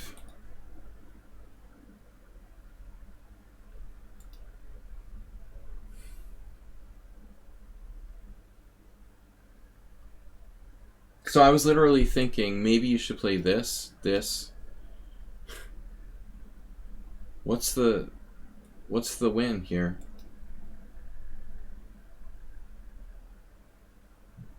I don't see it. He's got bishop f5 in all lines, holding on. Well, at this point it doesn't matter. You should probably just play like knight e4 and just try to pick off his pawn on a5. I'm not sure queen h5 is necessarily a good move. I mean, after bishop f5... Wow, King Crusher is raiding with a party of 60. Dude. I need to do my hair. What's up? I don't even looking good. I don't even looking good for a 60-player raid. Serious analysis here. Welcome to the King Crusher fans. Good to have you back, King Crusher. Thanks for disabling the followers mode. Normally I have followers mode turned on, but for the big raid from King Crusher, I want to allow everyone to join. We're analyzing some serious games. This is one of my sort of regular players on the stream submitted a game. Interesting position, white to play. So thanks for the raid from King Crusher. Don't know. It feels like white should have a forced win, but I don't see it. I just don't see it. The bishop f5 is like a Greek gift. It guards everything. There's some temptation for this diagonal, the h7. Is everyone awake? Momentary raid. Welcome. So an interesting position. Now, I don't know. Maybe we need something else. Just going for the c5 pawn. Let's play knight takes c5, takes knight here. And how do you defend c5? Like, the only way to defend c5 is queen b6 or queen a5. But again, there's nothing clear. Nothing clear. It's again like the Albin counter gambit. I mean, it seems like black has some compensation. Strong pawn in the center, pressure on b2, space. White has two bishops. A technical player will win this position in most cases, but it's not so easy. There's no knockout here. That's the thing that's weird about this position. Then going back earlier in the game, I advocated something more flexible, which was a3. Big idea, though. Your bishop is buried. So I don't know if you thought about that. Cooking Rooks with a gift sub to Oops Mouse Slip. Thank you, man. But seriously, b4, idea of bishop e2 with your bishop on the long diagonal. There's another element to this position. Black's bishop is misplaced on c5. It's a bad piece. It's blocked by the pawn on d4. It's an awkward, not active piece. We can exploit it by b4. Bishop goes to b2. We have bishop slicing both diagonals. Game over. So you need to maximize all your pieces here. The problem in the game is knight e4. Okay, good square. What about our bishop here? Again, a3, a5. No big deal. Here, I don't know. I mean, I feel like there's some kind of sacrifice you could do. But it just doesn't quite work, does it? Knight takes, knight check, king g8. Does anyone see something that I don't see here? It's close to working, but I just don't see how this works. I don't see how we can do some sort of sack. It doesn't seem to hold any kind of water if we sack a piece. I'm going to turn on the engine. Wow, it's sound. This is actually sound.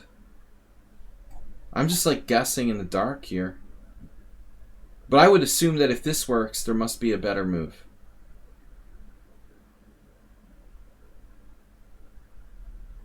You got your evening made. Whoa, it's totally winning for white. What? Alright. The engine said it's totally winning for white. And this was just played on intuition. Knight takes h7. I don't see how it works. I didn't like check the whole line. Check. King here. Knight here. And then the problem is this bishop. So, I know what it may be. No, I don't know what it is. It has to be something with annihilation of defense. The bishop is the only thing defending the mate, right? So my first instinct was this.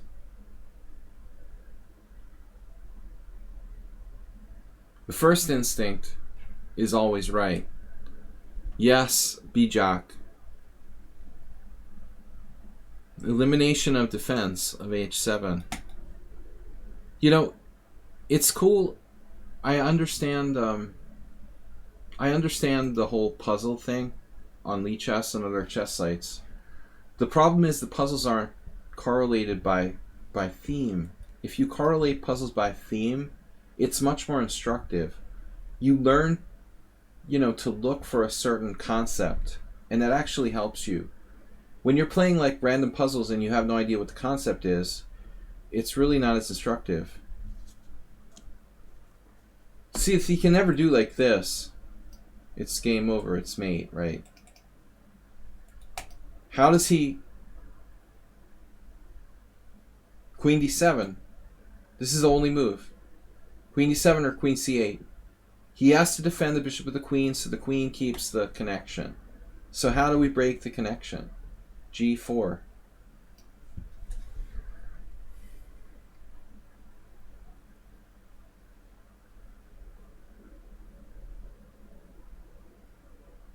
Any suggestions how black defends h7? Because I'm kind of out of ideas.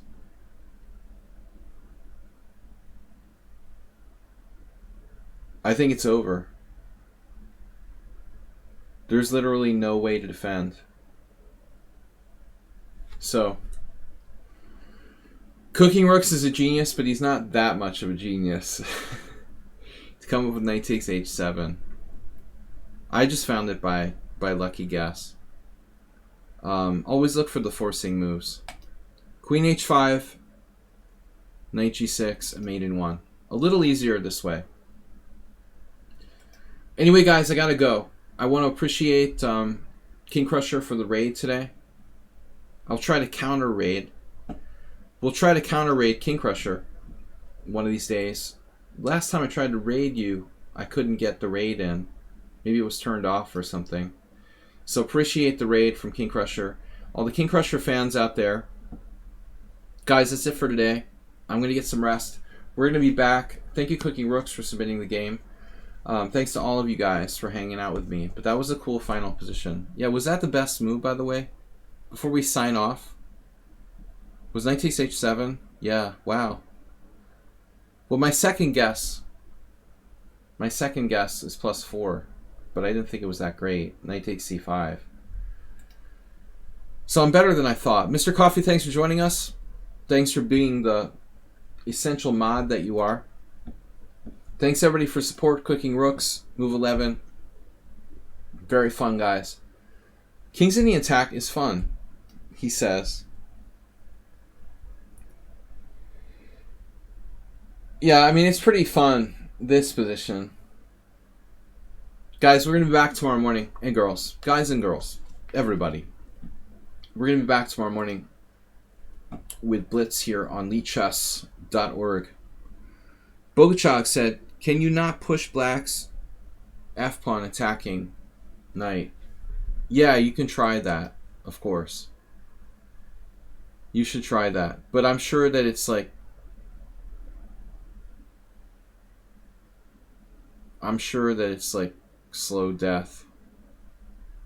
At the very minimum, like something like knight to g5. It's not over in the next 3 moves, but white has an overwhelming advantage in this type of position. Basically, black's king is just too exposed. It's a matter of time before the pieces pile up around the black king. And the loss of the h-pawn is pretty debilitating. Anyway, guys, I will see you later. Friday morning, join us for some blitz challenges, 11 a.m. CEST. Thanks, Acerbate Cooking Rooks, for the raid from King Crusher. On behalf of everyone, thank you very much for your support. I will see you guys a little bit later. Bye-bye.